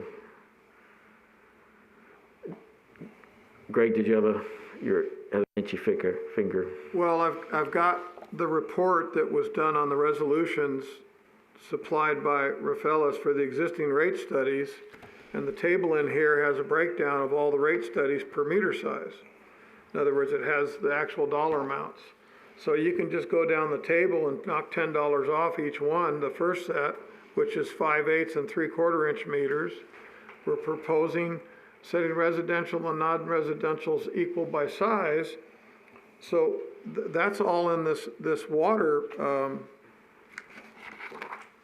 The existing resolution that was numbered 6213, okay? So we repealed that with resolution 6490. But the tables are still in here, and the maximum dollar amounts are also in here. So it's not too hard to do the math on what the $10 reduction on the meter size is gonna be, you know? I agree with Elaine that we need to take and separate the two, and we keep beating this horse until it's bloody, it's down on the ground and it's done, okay? So if we're gonna do a resolution, we're gonna do a recommendation, I think we ought to break out the water and break out the electric. But as part of the resolution, I think we ought to take and discuss what we talked about in our workshop, which is items 4 through 9 on this study from Rafaelis, that we take and make in this resolution part of the recommendations we have on those items also. Well, what I'm trying to do is, I don't think we want to make one recommendation. I think, and the resolution was, I'm not asking to make a resolution to be done, I'm asking for a recommendation. The resolution was for, if we agreed on the 3% and the $10, the resolution, we'll need new resolutions for what's there. That's what I'm trying to get at. So clearly, what I'm trying to clarify, what I'm trying to do is, first off, I guess we have to do a motion. And I was trying to just start in order, going from 3, 4, 5, and then I guess, because we could just say that if you want to just do it, if you want to go down the line and make sure we're okay, then you would start with number 1 and say we have no comment because we haven't even seen the draft report yet. Number 2 would be the same thing. We haven't seen the draft report yet. So if you want, do you want to go through all 9? Or do you want to just make recommendations that we know we all agree on? Or we have, that's the other question we have, is Dennis was sort of pointing out, whether we go with the majority. We got to take a stand on something, because the next thing we're going to do is another workshop and another meeting, and we're still waiting for information, and this thing's just dragging on and on and on. If this is what they've given us and this is what we have to decide upon, I think we ought to make a decision as a committee. I have no problem with that. I just want to make sure what order we want to do it. I don't think we want one recommendation. I think the best thing to do is a motion, probably a motion either per each 1 through 9. I agree with that. A motion of each item 1 through 9 as to whether we have no comment or we have comment with modifications. I can agree with that. Do you agree, Ned? Let's start there. Yeah, I agree with that. Marty? George? Well, I'm a bit confused. What would, say for item 1, what would be the motion then? We agree with the proposed financial plans, yes, no, or what's the motion? My motion would be that we have no comment because we haven't even seen the draft report yet. Sure. I mean, it seems a bit odd to vote on whether we have no comment and then two people say, I have a comment, but why not? Yeah, okay. Well, the reason I'm bringing it up is because it's on item 6 of our agenda for possible discussion, action, I should say, discussion of the utility rate study. And we're commenting on the utility rate study as every individual line item that was given to us, Okay, and that's from Rafaelis. So, we're trying to follow the letter of the law. If they're saying issues to be considered by a utility advisory committee at the next meeting, okay, this is what they've given us, and this has got their initials on it and their date and stamp. We've got Fair to enough. start somewhere. fair enough, yeah.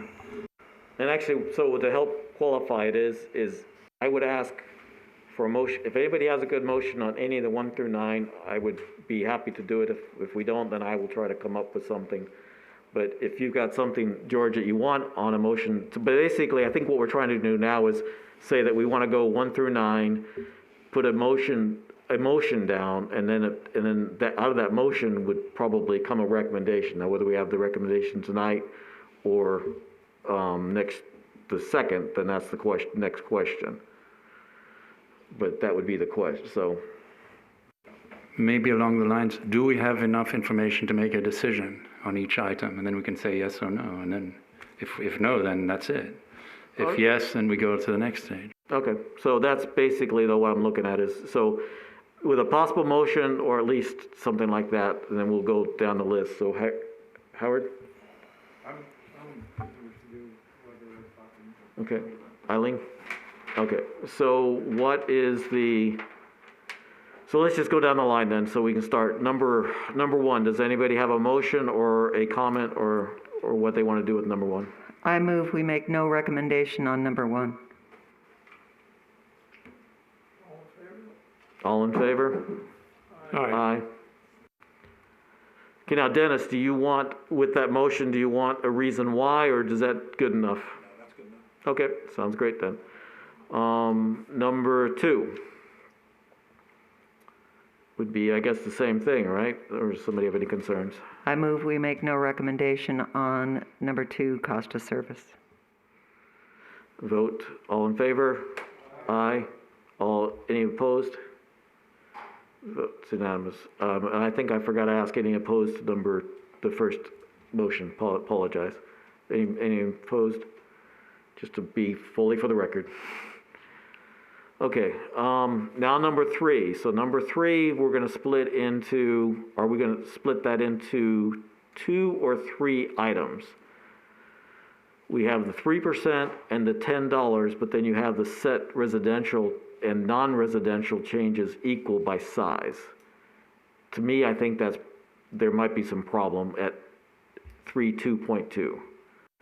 Were we wanting to have a table on the $10 reduction as well? Or is that good enough? Greg was saying we do have a table somewhere already. I would like to have it because it should be part of the draft report, I would think.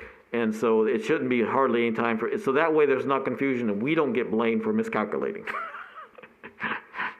So it's just a matter of, I would prefer to ask them for the table. Then I think on both of them, just on number 3 alone, I think we need to frame it as we need more information to see a table on what the actual reductions would be. Okay, if you want to break it up to electrical and water though, then you could do it as one motion just to say we want a table for both, or we could do it separately if there are concerns. I think it needs to be separated because when you use the blanket term 3% reduction on energy rates, what energy? No, that's the reason I want them to put a table for us, because I want to make sure I understand exactly what they're saying. Right, so the proposal is we have to make a proposal on item 3, and that is, what I'm going to do right now. I'd like to make a proposal on item C3 that we make a decision on item 3.1. In other words, more information needed. I'll second. Okay, now are you going to go with more specific on that, or because we need to be specific exactly what we want, so. Well, what you're looking for is you're looking for a table that shows what a 3% reduction on energy rates would be. Okay, now, are you asking for a table per kilowatt? kilowatt hour? Are you looking for a table for a customer database? What are you looking for? Okay, and the thing is, you gotta understand, this is something that I'm gonna throw a wrench in the works. I've got the floor right now, but this 3% reduction on energy rates, is this gonna also apply to solar installations that are being paid the wholesale rate to take and get electricity credited back to them? Okay, it doesn't say anything. Okay, so you're getting ready to open up a big can of worms. Because right now, the people that have solar in Boulder City are giving back as kilowatt hours, they're giving back the wholesale rate of electricity that we're purchasing. So if we go for a 3% reduction, does that affect them at all?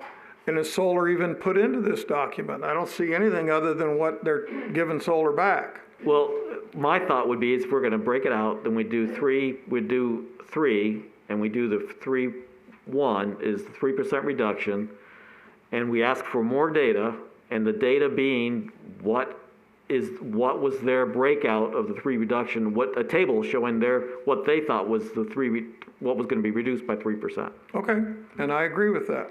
I'll take, like, you've got a second on the floor, and I'll vote on that. I'll vote yes on that. Okay, so so we had a motion and a second, so now the lawyer just left, it would've been helpful. Can we just renege on the first, how we say it? So with the first motion, we've changed that. Yeah. That would, so, you I'll wanna? go ahead and withdraw the motion. The first one, okay. That's correct, So- on the energy rate. Okay, so now the second motion, just, would you repeat it again, and then, or I guess I started, you seconded it. So the second one is now that we're asking for additional information on the 3% reduction of energy rates, and we would like the consultant to give us a table on what that looks like. The breakdown, okay. Now, who are writing these down? Okay. Would we have to pay the consultant to do that, or could, They're gonna provide that already. That's part of their scope of work. okay. Yeah, and those motions will be specific in the minutes. So we'll make sure they're in there as they were stated. Okay, but now we're on motion 4, I guess, and 3 was withdrawn. So just to make sure that's clear too, I guess. So 3 withdrawn, and then 4 is additional data, and so now we've got a second, so now I think we're ready, so we're agreeing on that motion before we vote, does that, okay, so everybody in favor of motion 4 with additional information relating to 3% reduction of energy rates, and then you made one clarifying statement, Howard? I think we did, we got the motion covered. Okay, so everybody, aye? Aye. Everybody, anybody against? Okay, so 3 passes, well, actually, it's 4-4-3. Okay, now we'll go down to water services, and I would recommend we break that into 2. So you got the $10 reduction and then the other one. So again, I guess, unless somebody else wants, I'll say something unless somebody else has a good.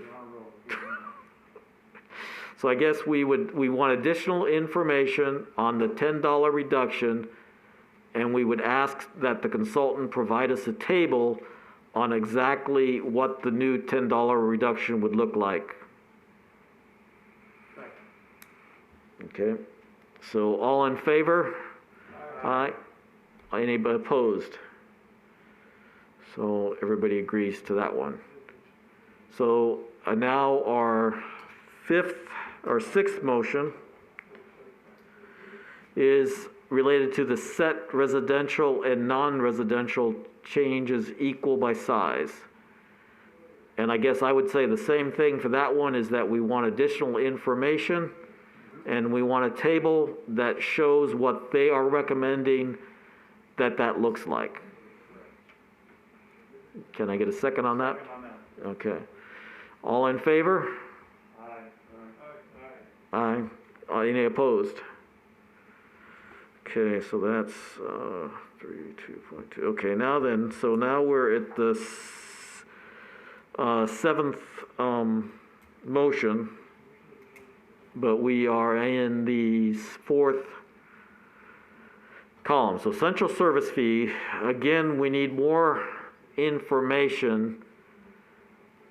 I though, I think would like to set a motion is that we do not modify the budget, the fiscal year 22 budget with a $1.4 million central fee, and we need to have more breakouts for how this interacts with the overall administration costs.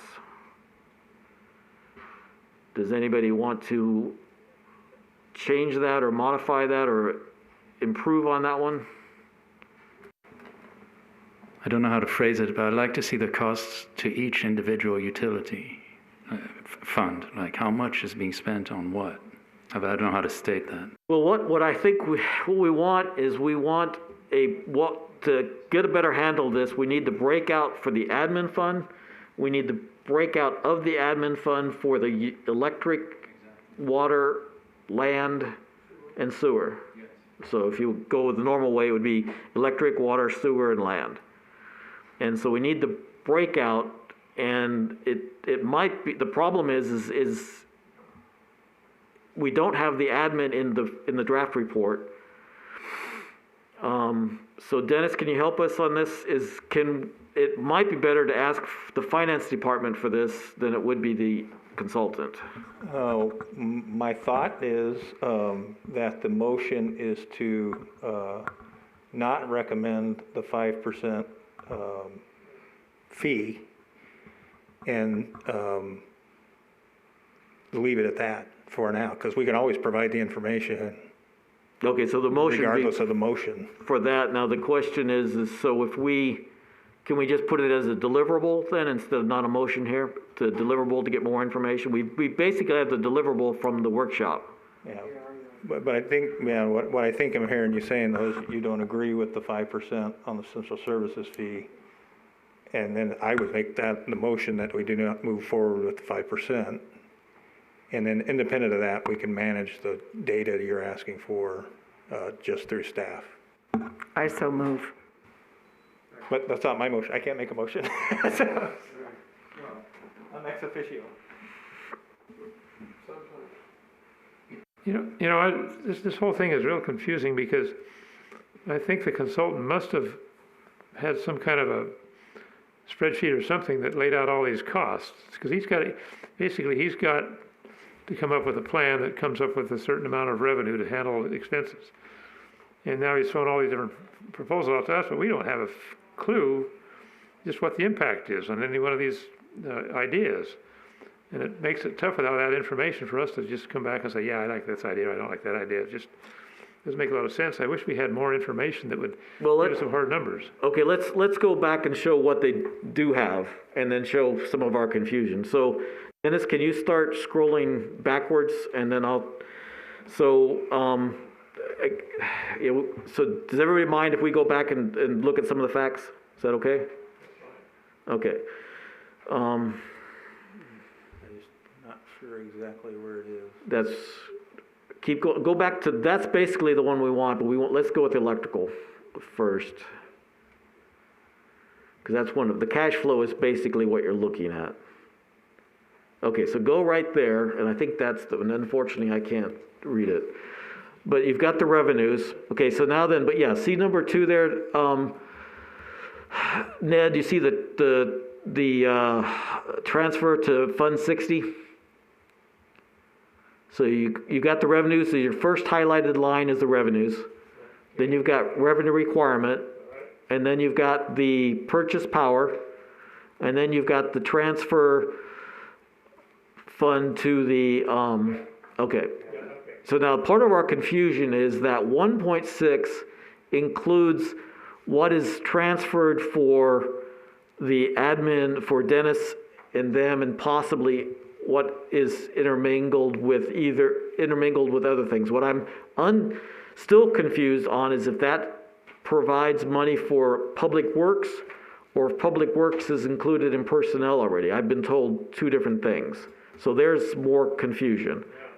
But right now, that's what we're trying to figure out is that 1.6 in the first column, 21, and it jumps up to 20 in 22 because that's where they add the franchise fee and the extra 0.4 million. So that's what we're trying to understand is that breakout. Now, if you go up to, go back one all the way to the top. I can't remember if that one or if it's in the Word document that has even more breakdown at the very beginning. I think it's in the Word document.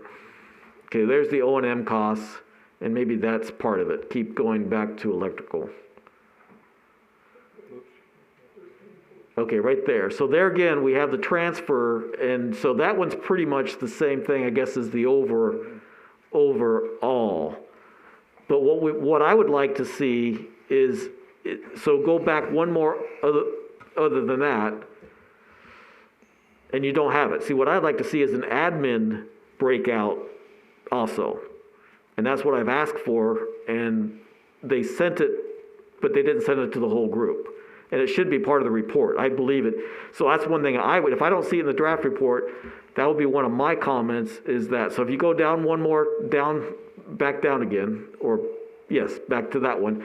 We need an admin utility fund breakout just like that for the admin utility. So there should be, just like they've done in the city manager's report, there should be an extra breakout. So again, what I would suggest is, the recommendation here is to increase that central services fee if, and what I'm hearing is the motion would be no. I don't know if that's a motion, but the committee, doesn't concur. And then the data, that can be handled outside of a motion. Well, I'm saying, does that help you, Ned? Yeah, that makes it a little clearer. A little clearer than that. I'll just make it, so we have been given data. It's just that there's been a misunderstanding because I believe there's been said that we have the data we need, but I don't believe we do. So that's what we're trying to get. So right now, all we have in this report is estimated. There's no actuals. I believe, it'd be beneficial to have both to understand what's actually been spent in the actuals and what is being projected. So that would be helpful. So the actuals, I would assume, would have. So anyway, to keep on with our recommendations, we'll come back to this, but I was wanting to get you to understand. I was trying to help for the understanding. Okay. So actually, I think, Dennis, if I'm understanding correctly, we would say we don't, it's not necessarily 5% because they get to the 1.5, which is, I believe, 5%. So I think it's the 1 million, if they can justify the 1 million, then I'm not sure we have a problem with that. But we don't agree with the increase. So I think when you said it with the increase, maybe that's the way I would prefer to state it, if that's okay with the group. Am I in the right place? Yeah. Oh, yeah. So I would say that for the central, we do not agree with the increase, or how else did you do this? We don't agree, or is there a better way to state that? We have a couple of motions already on the table that I think need to be withdrawn. What? I moved. Greg moved. On the central services fee. Make a motion, but it wasn't accepted because you just said so moved. Then I move that we reject the increase on the central services fee. Reject the increase. Okay. Yes. Yep. So instead of rejecting the whole thing, the 5%, we reject the increase, just in case I'm misunderstanding. So I will second that. So voting on rejecting the increase to the number 6, increase the general fund admin cost of going from 1 million to 1.4. Mr. Chairperson, what line are you on? Because you're talking line 4 and then line 6. No, line 4 is what I'm talking about. So line 4 is just, at least I didn't think I got to the cost of service. I'm just talking about the general service fee based on 5% of GF admin cost 1.4. So I think what most all of us agree is we don't agree with the additional 0.4 million increase. So maybe we just state it that way, so it had, well, I'm sorry, I seconded, which is the way do you want to repeat yours again more, since I was seconded, I think you had it okay. I move we reject the increase of the central services fee to 1.4 million. Okay, thank you, we'll stay with that. So, I second it, and so, is everybody all in favor? Aye. Aye. Any opposed? So that was that number 7? That was number 7. Okay, so I thought 7 was the.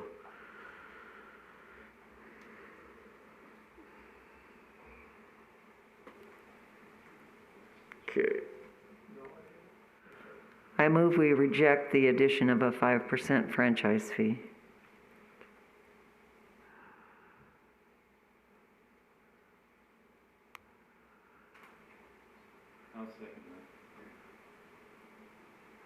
I was just thinking to see if we needed any more teeth, but I guess that's a great way to start. So we're stating that we reject the additional 5% franchise fee, or how about, okay, you've already seconded it, so everybody agree? Aye. All in favor, I should say. Any opposed? Okay. Okay, that was 8. 9. Okay, modify rates to city accounts to reflect cost of service.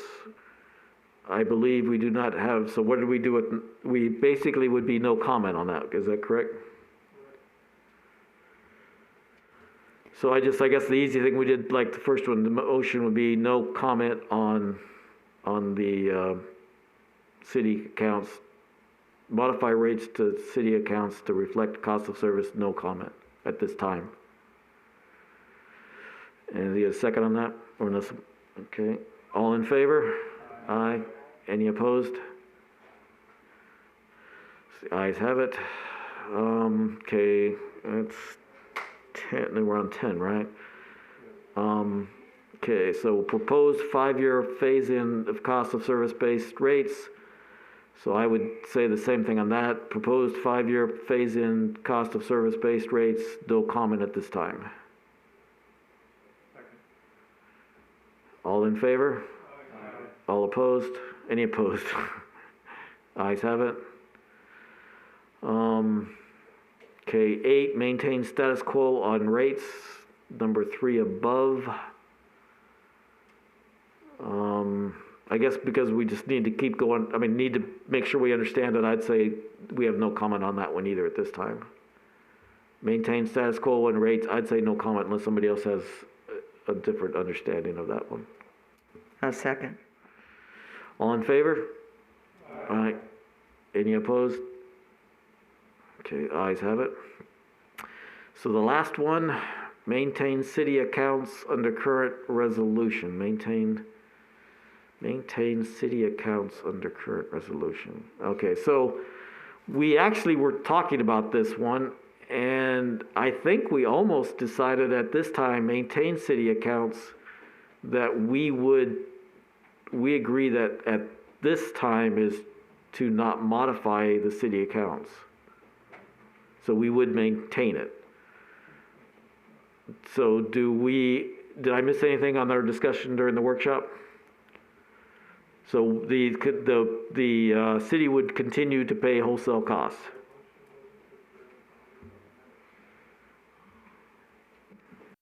No, but that's not what it says, because if the number 6 it's referring to is the number 6 on that list, it says modify rates to city accounts to reflect cost of service.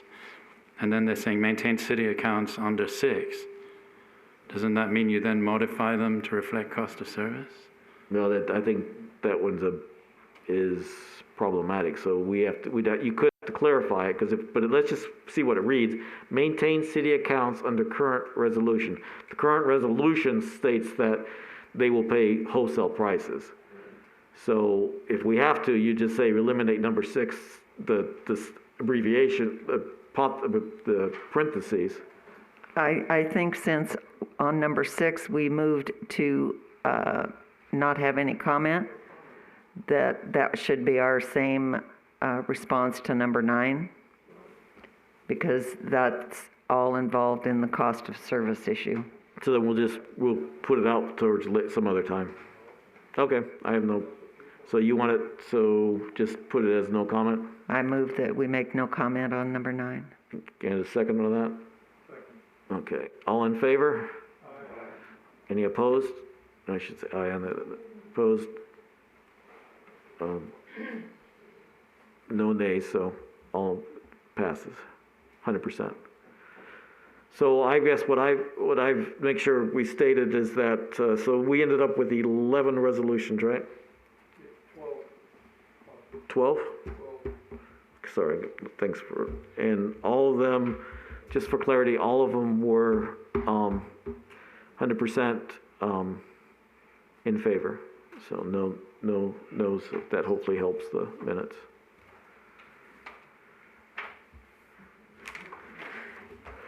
Okay. I just have one comment. I think that vindicates my point about written reports, because if they just get a thing that says no comment, what are they supposed to do with that? So I think it would help to have a written report which says why, we couldn't comment. But I mean, what we did is fine, but then we need some kind of document that sort of tries to explain why we unanimously took these decisions. No, that's a good point. It's just a matter of what we're trying, what I'm trying to do, and hopefully, so this is a team effort. So I'm not trying to make sure I got everybody's input on it. My thought is that and hope so that we start giving recommendations that we can. And so the motions that we wanted more information of or trying to get something, those we push forward. I don't think we can even make recommendations on the ones that we have no comment until we get the final report. We can't really make full comments on. We have a reasonable amount of information on the $10 and a reasonable amount of information on the 3, but we're still trying to make sure we understand that. And we have reasonable information on the central, and we have reasonable information on the franchise fee. If I'm understanding 100% of us don't agree with the franchise fee, we don't believe that it's applicable to Boulder City, so we can go forward with that one. The rest of them, we don't have enough information, and so that's the reason we've had with this whole thing is trying to get information we can write on. Mr. Chairman, I want to thank you for completing item 7 of our agenda, right there. Getting pretty close, okay. Oh, that's what's on the next agenda item for possible action, discussion of timescales for completing and drafting reports to update City Council. You just did it. We didn't do it. What are the timescales then? You got to tell me, George. Well, there's a December 8th deadline, right? Well, Dennis was being... Okay, let's just close it out then, and let's close out just to make sure then. So is there any, so on agenda item 6, are there any other discussion on the rate study? Okay, so we'll close out number 6. We started number 7. It got a good point. So we have 2 issues now, so we might need to modify this for the next agenda. I believe we can talk about recommendations and reports. Is that correct, Dennis? Okay, so just making sure, because the discussion of timescales of completing and drafting reports to update the City Council, which includes recommendations. So the question we have, George, is the fast way to make sure we get is by doing a motion and a basic recommendation, and then we have to figure out how to get that to the City Council. And then we also have to get a report. So I believe it's a minimum of a 3-step process. It could be a 3-step. The motion, probably a recommendation in writing of some way, and then trying to get it to the city council. Dennis, or does anybody else have, am I missing something here? I think with regard to the recommendations that you want to move forward to council, that could simply be a report that states that on this date, at this meeting, the Utility Advisory Committee took action on these items, boom, boom, boom, unanimously to do these things with regards to the 3% in the water, and that would just be a staff report or a report from you guys that we could obviously help with, and that would just move forward to city council as soon as it's ready. And that could be as soon as December 8th. That's pretty quick, but it could be. When do they need it? I mean, when is They need it a minimum of 3 working days before the 8th, so they would need it on the Thursday of whatever day that is before. This one isn't for the 8th. If we were doing it for the 8th, we could present it to them on the 8th. The one they need for the 8th is the capital. Correct. That's the one they Yeah, need and for if the you 8th. wanted to get this one at the 8th, it would have to be 3 days ahead as well. Correct. So when do they need the utility? When do they need it, for it to be useful to them as input? As far as the rate, decision on the rate, Yeah, sooner is better, but we've kind of taken some of that heat off by understanding more the impacts of the business impact statement, and that it wouldn't have to be in effect till July 1st, but we still would need that decision made for the rate, for the budget, operating budget. So I would say no later than the first meeting in January. okay, so that gives us something to work to then. We made it, I can't go back to the agenda, I can't go back on an agenda item, can I? Okay. So, how do I guess okay, in the agenda, the next agenda item, I'll have to propose we missed an item as far as the business accounting. I wanted to try to clarify that, and we didn't get that as a motion. So it'll probably have to go into the December 2nd meeting. I'm sorry, which? As far as the report goes, I guess I'm still on the agenda item. To a certain extent, I still am, because if we want to clarify that a business, the business, not accounting, but the business, you were saying that we had to do a business impact statement, thank you, impact statement. Yeah, right. If we did something other than the regular budget period. So what I wanted to clarify, and we missed our opportunity in the rate. Oh, the effective date of when you would do the increase. Right. Yeah. Right. So I guess But you could do that at the next, you could still make a motion at the next regular meeting and do that. Okay, so I'll have to- separately. So we could have that as an agenda item. Right, okay, so On the we'll put that down. I just want to make sure we don't forget that. Yep. Because I think we need that. That's, to my opinion, is important, because that's why, so we have a little bit of time, not a lot. Right. Because we can't do anything until July anyway, or like April or so. But, so we're not, definitely, I'm not stalling, I'm just trying to say that we Right. because of that, Yep. if we were doing a business impact statement, then we would want it as soon as possible. Right. So that's a little difference right there. So right now, we have a motion for the recommendation. So I guess to help with that, and part of this agenda item, the drafting, is that, I guess what I could do is Josh, as soon as you get the, probably to do it before give you a little bit of time, before you get the meetings finalized, could you pass along that aspect of the motions, exactly how, because I didn't write them down clean enough. So to get the motions down, if I'm understanding correctly, we would want to explain what motion we had. And what actions were taken. And action was taken. Yep. And then do we want a basic recommendation with that? I could write a general one up that we could discuss at the workshop, if that's what you Right. want. Right. So what I'm asking for, Josh, is that if you could send me a Word document of of the motions, that would be great. Probably the quick, or even a quicker way that could be done is, I think, Holly, don't we get that? We have those, these taped or recorded almost immediately, right? They'll be on YouTube tomorrow. So that might be the quickest way to do it, is just get the YouTube. If somebody documents it, because trying to get, I've done it, it's a pain in the tooth to try to get from. It is, I'm just saying that's quicker than, because that's immediate. I mean, we could take it and do it and provide them to you. Whichever, I would prefer in a Word document. Okay, so we'll do, well, that's probably what we'll do, because otherwise it'll take time to get the transcript. Oh, I got you. So, Okay, yeah. but we can take it, we can make sure the motions are accurate, the actions taken are accurate, put that into bullet points and send it to you.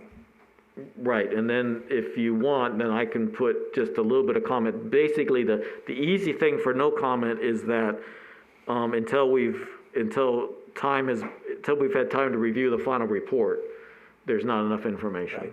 That would be the easy thing to do. Yep.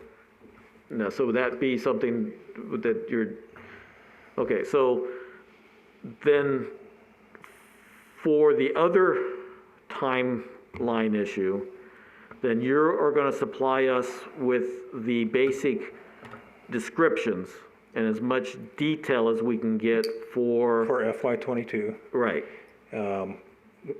That you'll have for the workshop. Correct. And then a recommendation for FY22 approval of tentative CIP could potentially be made at the first meeting in December. So we can say, using this information, right, we agree with this, and then the biggest thing would be is whether, and I don't know if you want to, you said something before, George, I don't know if you would do something if you want to say, okay, here's the general aspect of what we're trying to get to, being the backbone, the backup, and stuff like that, then we could take the two together and possibly make a document. So if I can get a list from, that 2-sentence thing from you guys, and then Yeah. I can try and put, the thing is, my idea is that someone, well, not to name councilmen, but they don't know the jargon. They have my intuition is they have no idea what this is about. That they can sort of get some idea of what these things are, separate from the jargon. Okay, here's what we're trying to do, like you said, redundancy for the grid, and therefore, right, and what a feeder is and what a circuit tie. Right. So that they understand what they're voting on. That's my idea. Yeah. Okay, so then we would have your document and the city's document that would be part of the package. Mm-hmm. And then we could discuss it. And so this is what's has happened in other areas. So this is one, if we start doing the reports, and this puts the stress on you, Josh, or somebody else, I'm not good at it either, is one way to do it is to bring in, and can we do it in an open meeting, is we bring in a Word document and we do it on the screen. So we say, here, we make the modifications as we go along in that meeting. So we put together, we have a document, and we make a report from all of us as we go through. So somebody's on the computer, on the screen, and we say, this is what we're agreeing to. I believe under a workshop condition, you could do that. I'll verify that, but I'm 99% sure. Well, we've done that in the past in other meetings when I was with the Bureau, and it helped. Yeah. It's gonna be faster than going back and forth. Right. Yep. So is that something you feel comfortable with, Josh, or do we need somebody else to? No, that's perfectly fine. Okay, I'm not And then- trying to put you down, it's just, it's. And I think if we do that and take action on it at our first meeting, that exact document can just go forward as part of the council package, the staff report from us. Yeah, we would vote to say this You is would what we make the want to go vote, and then forward. we would just include it in the FY22 line Right, item. so we would have a regular meeting afterwards to vote, or we voted on the second, but we have to figure out, because we have to vote, or if you can just say, this is what the committee agreed on, nobody voted, but we agreed on it. Yeah, I think they would be acceptable to either one of those. Okay, and maybe we do something. They're just, frankly, they just want to know that the committee's in concurrence with the plan. Okay, 'cause I think if we can do more of that, start with something like that, then I think that we can go a long ways with it. Yep. I wouldn't mind seeing a separate agenda item on the council meeting where they say, okay, we just say, here's our thing, do you have any questions? And then So one of us shows up and, Well, I believe they're going to be doing a workshop, a CIP workshop, so we could just have that as oh, part of okay, that. okay. I think it might be on that same day. I need to validate that. Okay, then yeah, I think And- that'd probably, it'd be better than, so yeah, we might want to work with it on that. Okay, so that's on the 8th, then yeah, let's see what we can do and be prepared to, so if you can put something together, I'll try to do something, I'll set something up, so we would theoretically have 3 documents for the workshop. We would have, if we want to move forward with a recommendation, again, we could just say this is not a voted on recommendation, this was, so if we had the recommendation from tonight and the motions, this is what was laid out. Then we have the capital. Yep. And, okay, so 3 documents I was saying was you were going to have some issues and you were going, unless you're combining the 2 now. I mean, my idea would be to use your thing as a starting point where you have this, each CIP item with just a sentence. Yeah, and we'll just provide that to. And then I'll committee. try and put it together and then we can all discuss it. I- But I'm still confused because we want to have this in final form before December 8th, right? So we can show them what we have, right? So we need a workshop before then. We have the workshop the 18th, that's going to be the next confirmation, the 18th of November. So, okay, so that's when I'll try and have a draft document that we Right, can and I discuss. got to Okay, do yeah. the same thing for the other.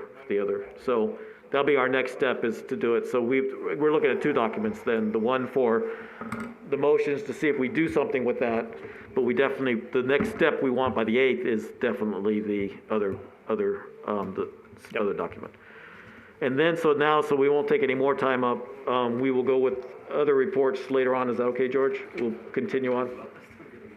Yeah, sure. Okay, so is everybody satisfied with that? Is a good course to go forward, or do we need to add something more? For record, I'd like to take and get the meeting dates down. Yep, that'll be the next agenda item. Because we're looking at future agenda items, so we'll get the dates down on that. That'll work there. So any other comments on the timescale? Okay, thank you very much. Okay, so we're closing that one down, and we'll go to the 8th, discussion of future agenda items. So I still think the future agenda items, we have to know what we're meeting, so let's start with when we're meeting. So, Josh, let me make sure I'm understanding right. We have November 18th, so it should be the Wednesday from 2 weeks from now, I guess, right? Then we had set up, And time, that we don't have the time yet. I didn't know the Okay. time. That's good. What's that? so we could probably do that at 3 or 3:30. Is it 6?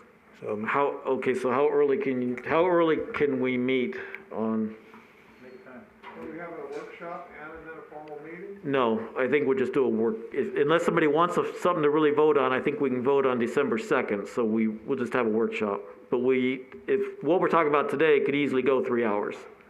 yeah, And I think we might want to have 4. We don't want to necessarily, so we would theoretically start at 1. November 18th. So 1 o'clock work? Okay, so we'll go with, November 18th at 1 o'clock. Because we didn't have a time before, did we, Josh? I don't remember if the invites I sent had times on them. Because it might not hurt to send another invite I know I out. sent all those invites for the dates, but I don't remember if I put times on them or not. So we might, once we get done here, you don't mind sending them out again, it'd be helpful. It's that way, it depends on how it interacts with everybody's calendars, but then it would be, yeah, but what I'd like to do as well is go ahead and, with regards to the first meeting, first Wednesday of each month, is just set that date permanently moving forward. okay, so, I mean, we've kind of moved it to the afternoon. The time is on the agenda packets. For the meeting times, they're on the agenda packets. that doesn't, right, but for this one, but we need to go forward. Right, and so what I'm suggesting is, we're going to have regular meeting set for the first Wednesday of each month, but we need to come to conclusion and try to keep that time the same every month. If And we don't. I just need feedback from you guys on if 3:30 works for me. If There's we don't nothing on the- have a meeting at 6 o'clock after us, then I say 3 o'clock. But if we have a meeting after us at 6 o'clock, that's, Yes, and the reason we set that meeting for the first Wednesday is there is none. So, we're the only meeting that day of committee, so it can be whatever time you prefer it to be. and so should we? Eileen knows I have a preference personally, but, We should be able to go, so from December all the way through next June? yeah, Because last year we had a few problems, so we don't have the same problems? Okay, that's correct. so I would suggest we do at 3 o'clock if that's, and can you do that every month? Once? Okay. And what about you? Sorry, George, you work too. I apologize, I didn't ask earlier. Anybody else that has any issues with the time? So Okay, so 3 3 o'clock. o'clock, So- sounds good? And that'll be just 3 o'clock moving forward for a regular meeting. For a regular meeting, right. Workshops, we might have to do something different. Right. Okay, so the December will be 3 o'clock then, December 2nd. And then just a small item here, but as soon as we get the schedule from finance on the operating and O&M budgets, then we can start thinking about when we need to take action with regards to that. Right, now, since you brought that up, I forgot to bring it up with the other one. Do we have a brochure on the the annual CIP for fiscal year '22? I I haven't. do not think it's been published yet, so. So when's the workshop? And you were I saying there's think a it's work, on, I think it may be on that same day. so there's a December workshop 8th. on the 8th and then a vote on the same day, that's, Yeah, okay. I need to verify that, but. If there is if the, executive summary is available on the workshop by the 18th, that would be fantastic. Right. And as soon as I leave here, I'll walk down the hall and verify that, but either way, I think we can make it work. Okay.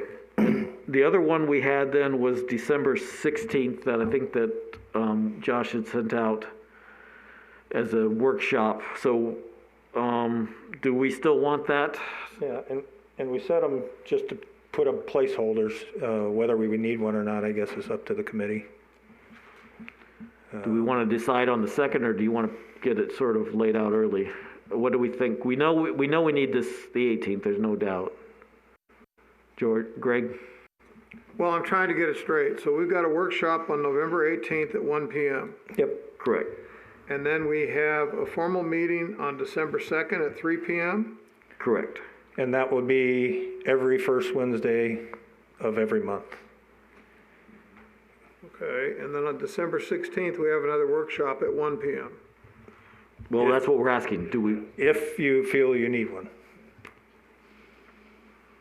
Well, how far out do we have to discuss these future agenda items? we don't have to go that, well, we can't vote on it until the December 2nd. So the workshop, we wouldn't be able to vote on it, so we would have, if we want the 16th, if you want a little bit of heads up, it'd be better to do it today for the 16th, but we could do it on the 2nd. When are we getting the full information on this utility study? Like, okay, this is it, everything. We know when they're going to deliver that, 4 to 6 weeks from now or something, No, it's 4 to 6 weeks from the last meeting. which so puts us when? within a couple weeks. So theoretically, we should have the draft by the 2nd at least, possibly by the 18th, there's small chance by the Small chance by the workshop. That's the draft report, Their draft report. their draft. And then if you were following that, Howard, you were saying, did we agree to probably will. 4 weeks Just gonna be limited time to, to get back to Review. it? And then they were asking for 2 weeks. But we tried to shove it as fast as we could, but. And they were asking for 2 weeks after that Yeah. for the final, so it depends when we get so we're looking at most likely somewhere after the first of the year, and then we've got the Christmas holiday on top of that, so things are gonna slip a little bit probably, my guess. Taking the 16th, December at 3 o'clock again? Wait, turn your mic on? I'm sorry, do we think in the 16th at 3? Is that what you were Well, shooting? do we know what the agenda is, what the schedule is for the? 6 o'clock. Okay, so if we did a workshop, we'd have to do it at 1 o'clock again. All right, I got a meeting, I'll work on, I got some things I need to work on, but I'll get it taken care of. So I guess what we could do is we could do a tentative workshop on the 16th. If on the 2nd we decide we don't need it, we could cancel I it. think that one makes the most sense, but let's at least get it on everybody's calendars. Okay, so if you can do that, then Eileen, are you gonna be, okay, so what am I seeing, so everybody can make it on the 16th? So we're saying the 16th at 1 o'clock. That's the workshop. Yep. Workshop. For the utility thing, for what's the purpose on the 16th? Well, I think we would decide that on the 2nd, Okay, all right. depending on where we were.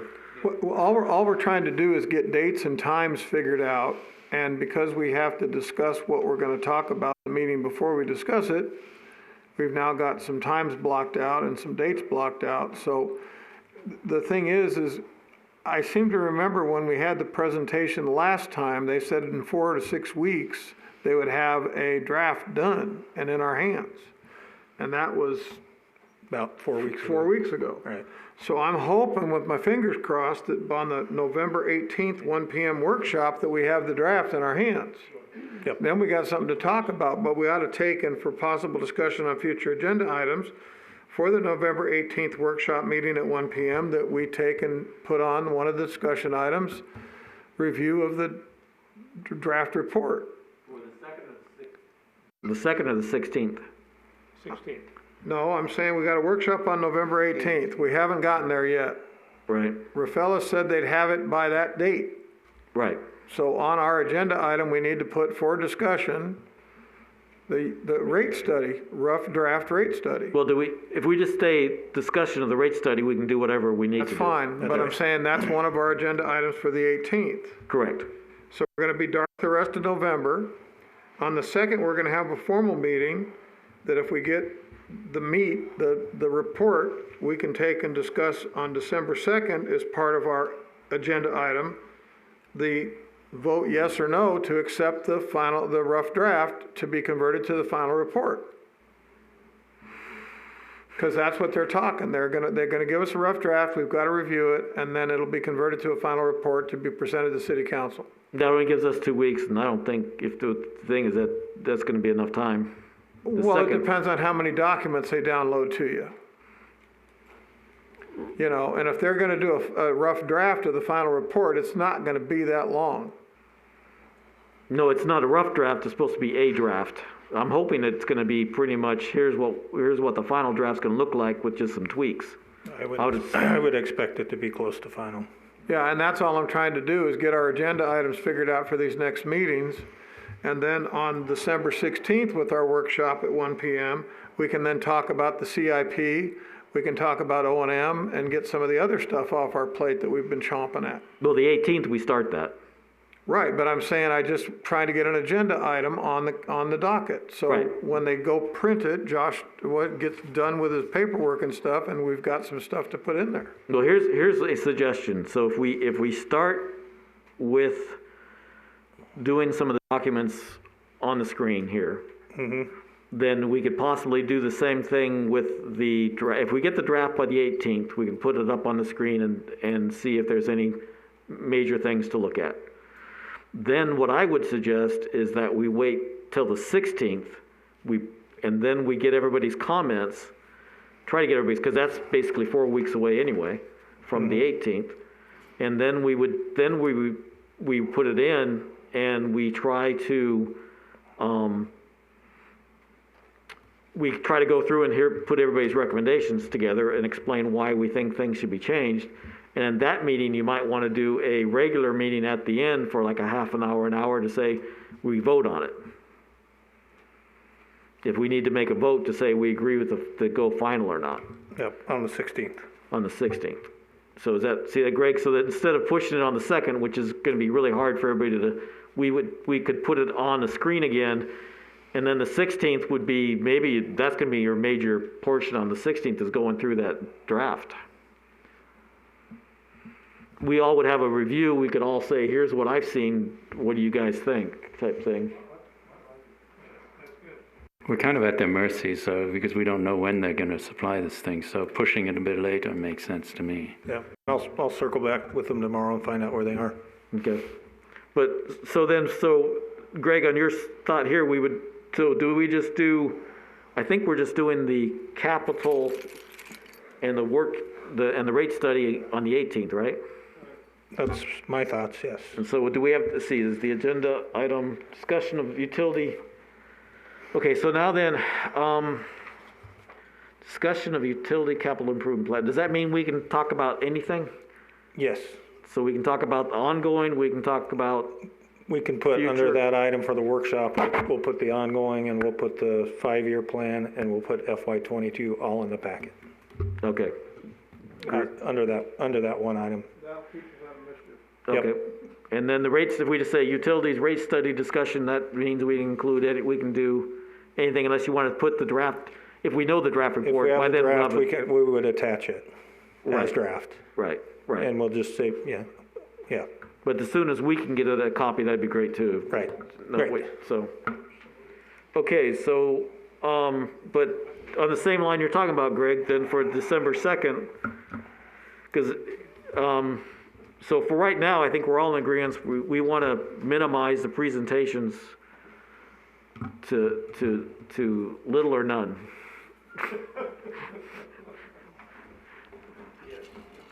Oh, I just thought of something, speaking of presentations.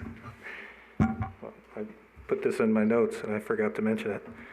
On December 8th, the SNWA Major Capital Construction Program, CIP, will be presented to City Council for approval. So that would be on our December regular meeting.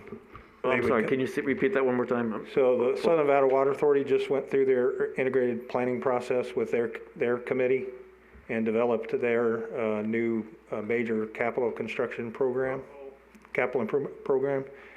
Don't worry, it doesn't impact Boulder City, except positively. They'll be presenting to council on the 8th for approval. Because it has to go to, December 8th, it has to go to all the member agencies. And they will be so we will have them have a presentation here on our December 2nd meeting. So that would be on the agenda for that. Are we going to talk about taking the affluent? No, because that's not in there. They will be talking, the only thing that really impacts, I guess I can't really, we'll just, it'll be at the next item, but there's positive impacts to Boulder City. I'll just leave it at that. Well, actually, that's a great, we're on the agenda item, so that's one thing we do want in the near future. I don't think we want it on the 2nd, but do we want to put it on the meeting in January is the effluent. It seems like it's in the paper, there seems to be a reasonable amount of confusion. Well, it was not included in the major capital construction program, so it's not in there. We can certainly talk about it, but it's not in the. Okay, it might just be, is it not planned in the future or just not planned, how far does that? It's not in there at all, And how far does that plan go? until they figure out they need to amend it, so But is it like, I'm saying, is it a 5-year, is it a 10-year plan? I'm just trying to make sure I understand. I don't know, I have to go back and look at it. It's probably a 10-year plan, because the McCullough Hills lateral is probably a 10-year project all by itself. Okay. Then do we put something sewer related or something just to sort of get an understanding of how, in the future, not the 2nd, but maybe January or February? Yeah, we can certainly talk about how we discharge effluent and what the alternatives are and what the S&WA option was. Well, that too, Just for public I think several people have said here in different meetings that, maybe we need to look at selling it a little bit more. And so maybe that's something we could do, it's a recommendation, are we looking hard enough at what currently the water can be used for? Yeah. So, okay. yeah, we can certainly do that, January. Okay, January. So December then, I mean, it's definitely, I'm sure if you're probably gonna ask this, and that'll be the same question you just asked me about the pump station.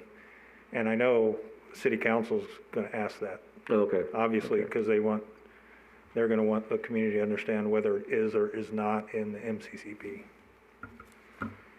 Okay, so on the 2nd, we're gonna have 3 minutes again, we'll have February 5th, June 4th, 24th, and we'll have today's meeting and the workshop, or is that's pushing you pretty hard if It'll be we, today's and the 18th. yeah, okay. So we all need to, so that would be, but if we can all get together, it shouldn't be too much of a problem. Yeah, I'm gonna just start instead of just sending them just to you. I'm gonna just send them to everybody. So That's great, yeah, if you could do that'd be great. Yeah. The worst case is the workshop would have to wait till possibly Yep. for, second meeting Yeah, in I don't February. I don't have a problem with that. So then we're gonna have a presentation from SNWA, so that's already set up, I assume, right? You said, you're saying that would It be will the be second? set up, yeah. That would be, okay. Yeah. It's gonna be both. It's gonna- Okay, both yeah. of us. So then you're gonna have,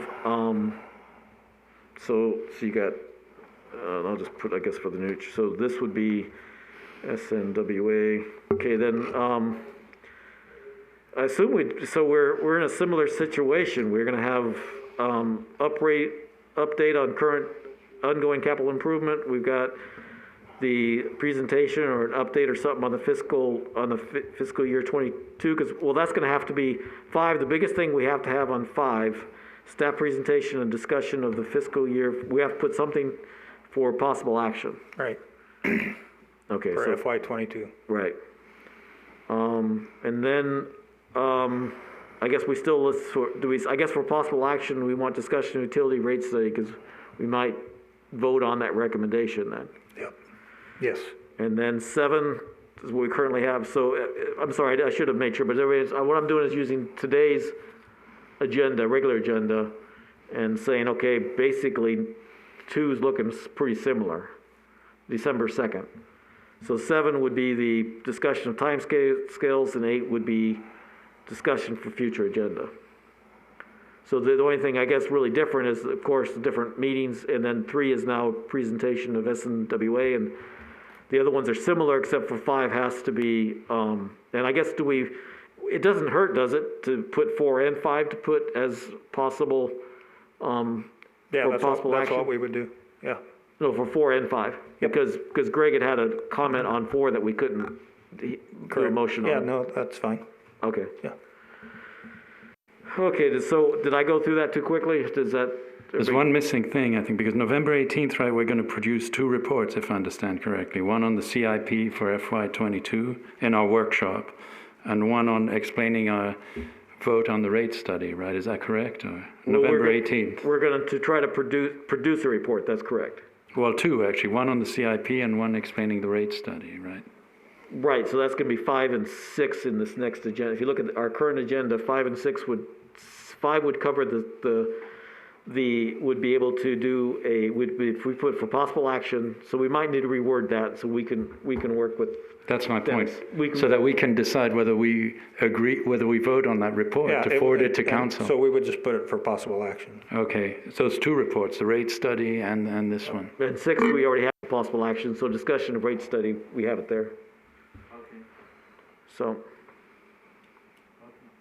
Okay, so that covers the second, and then the second we can vote on future items. So we're covered for the 18th and the 2nd, is that correct? Correct. Okay, and so just as we talked before, does anybody else have any concerns or thoughts on agenda items that, the 2nd's pretty full, but if somebody really has a dire need, we can try to. I, for one, have been a real good boy, and look at this, it's 5:43 at night, and we're still here and awake. And we're fired up, it's great to see. But yeah, I think we're doing fantastic, we're getting back in the groove again, and we just gotta keep going at it. But there's a couple things that probably need discussion later on, maybe the first of the year. And one is the advent of increased solar being installed in Boulder City. And that's going to become a real sticky wicket for the utilities here in a little bit. Because there's a group out here that's pushing for over 100% solar into your residential. And they're very upset with the amount of payback they're getting for their surplus energy they're selling into Boulder City. So that's been hit, I've been hit twice now by a couple pretty highfalutin people out here about why is it like that, and we want it changed. And I explained it to them in writing and gave them the paperwork, and they didn't like it. So on one of our next agenda items, I'm not really worried about when we do it, but it's gonna have to be the introduction of large-scale solar into Boulder City municipal grid on residential and commercial. Because one of the people that is gonna do it is Meadowlark is talking about covering their whole roof with solar. And that's gonna really jack things up if we have a cloudy day or something else goes on and we gotta supply them solar and power in an instant. And we've already, we're taking and we're on our, Hoover A, Hoover B, and then our spot market. You don't wanna buy electricity on spot market, people. No. You really no, don't. No. It's really expensive, so that's something we gotta address as part of the utility committee. Well, possibly, we might need to do it on the 18th, because do we want to, it was, at one point it was asked, I believe, well, I know it was in the minutes, that Keith Bacon asked if they would consider solar, had the solar impact, and it was said yes, but I've never seen anything discussed in the rate study. So my suggestion would be that we push it out a little bit, because I think we would need to have some time for us to get some rooftop projections to SNWA so they could see how that impacts the load profile. And not to mention the 3 megawatt we're going to be getting from IBV Energy in the future, and the townsite solar folks. So, because those, even though they're not happy with the amount of credit they're getting on their bill, we're still getting like 2 installations a week. And so here in Boulder City, and we're already up to a megawatt of rooftop. So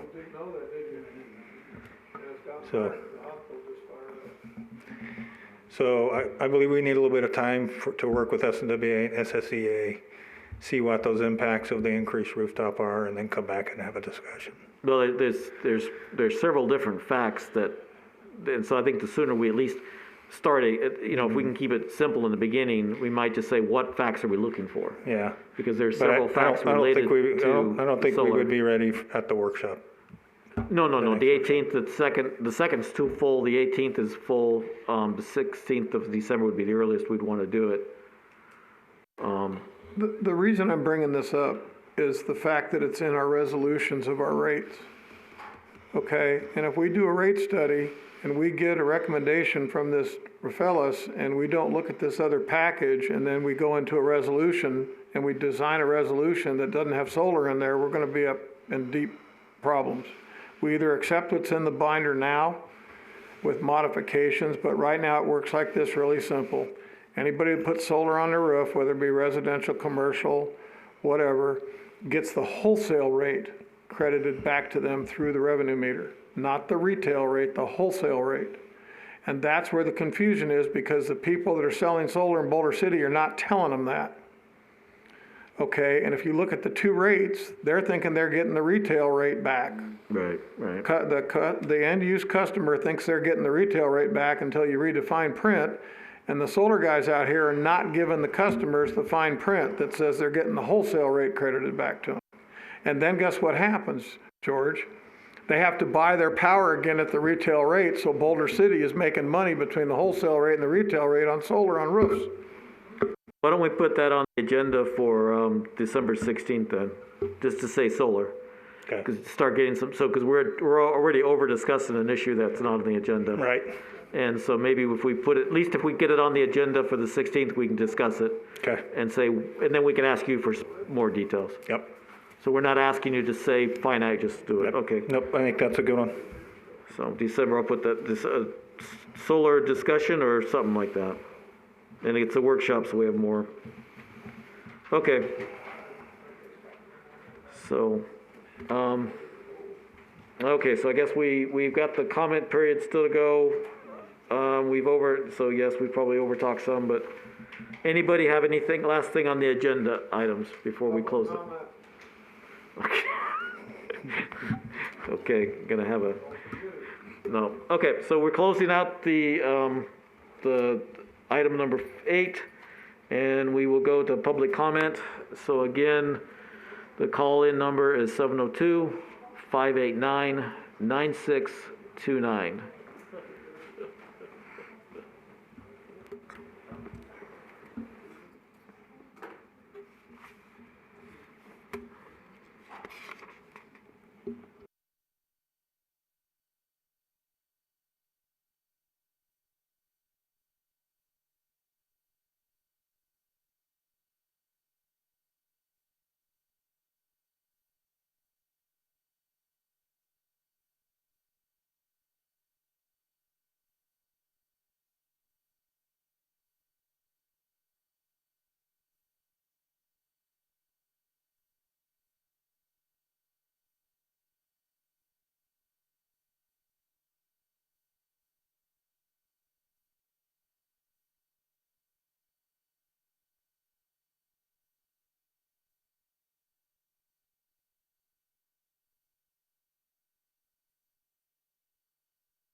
Okay, hearing no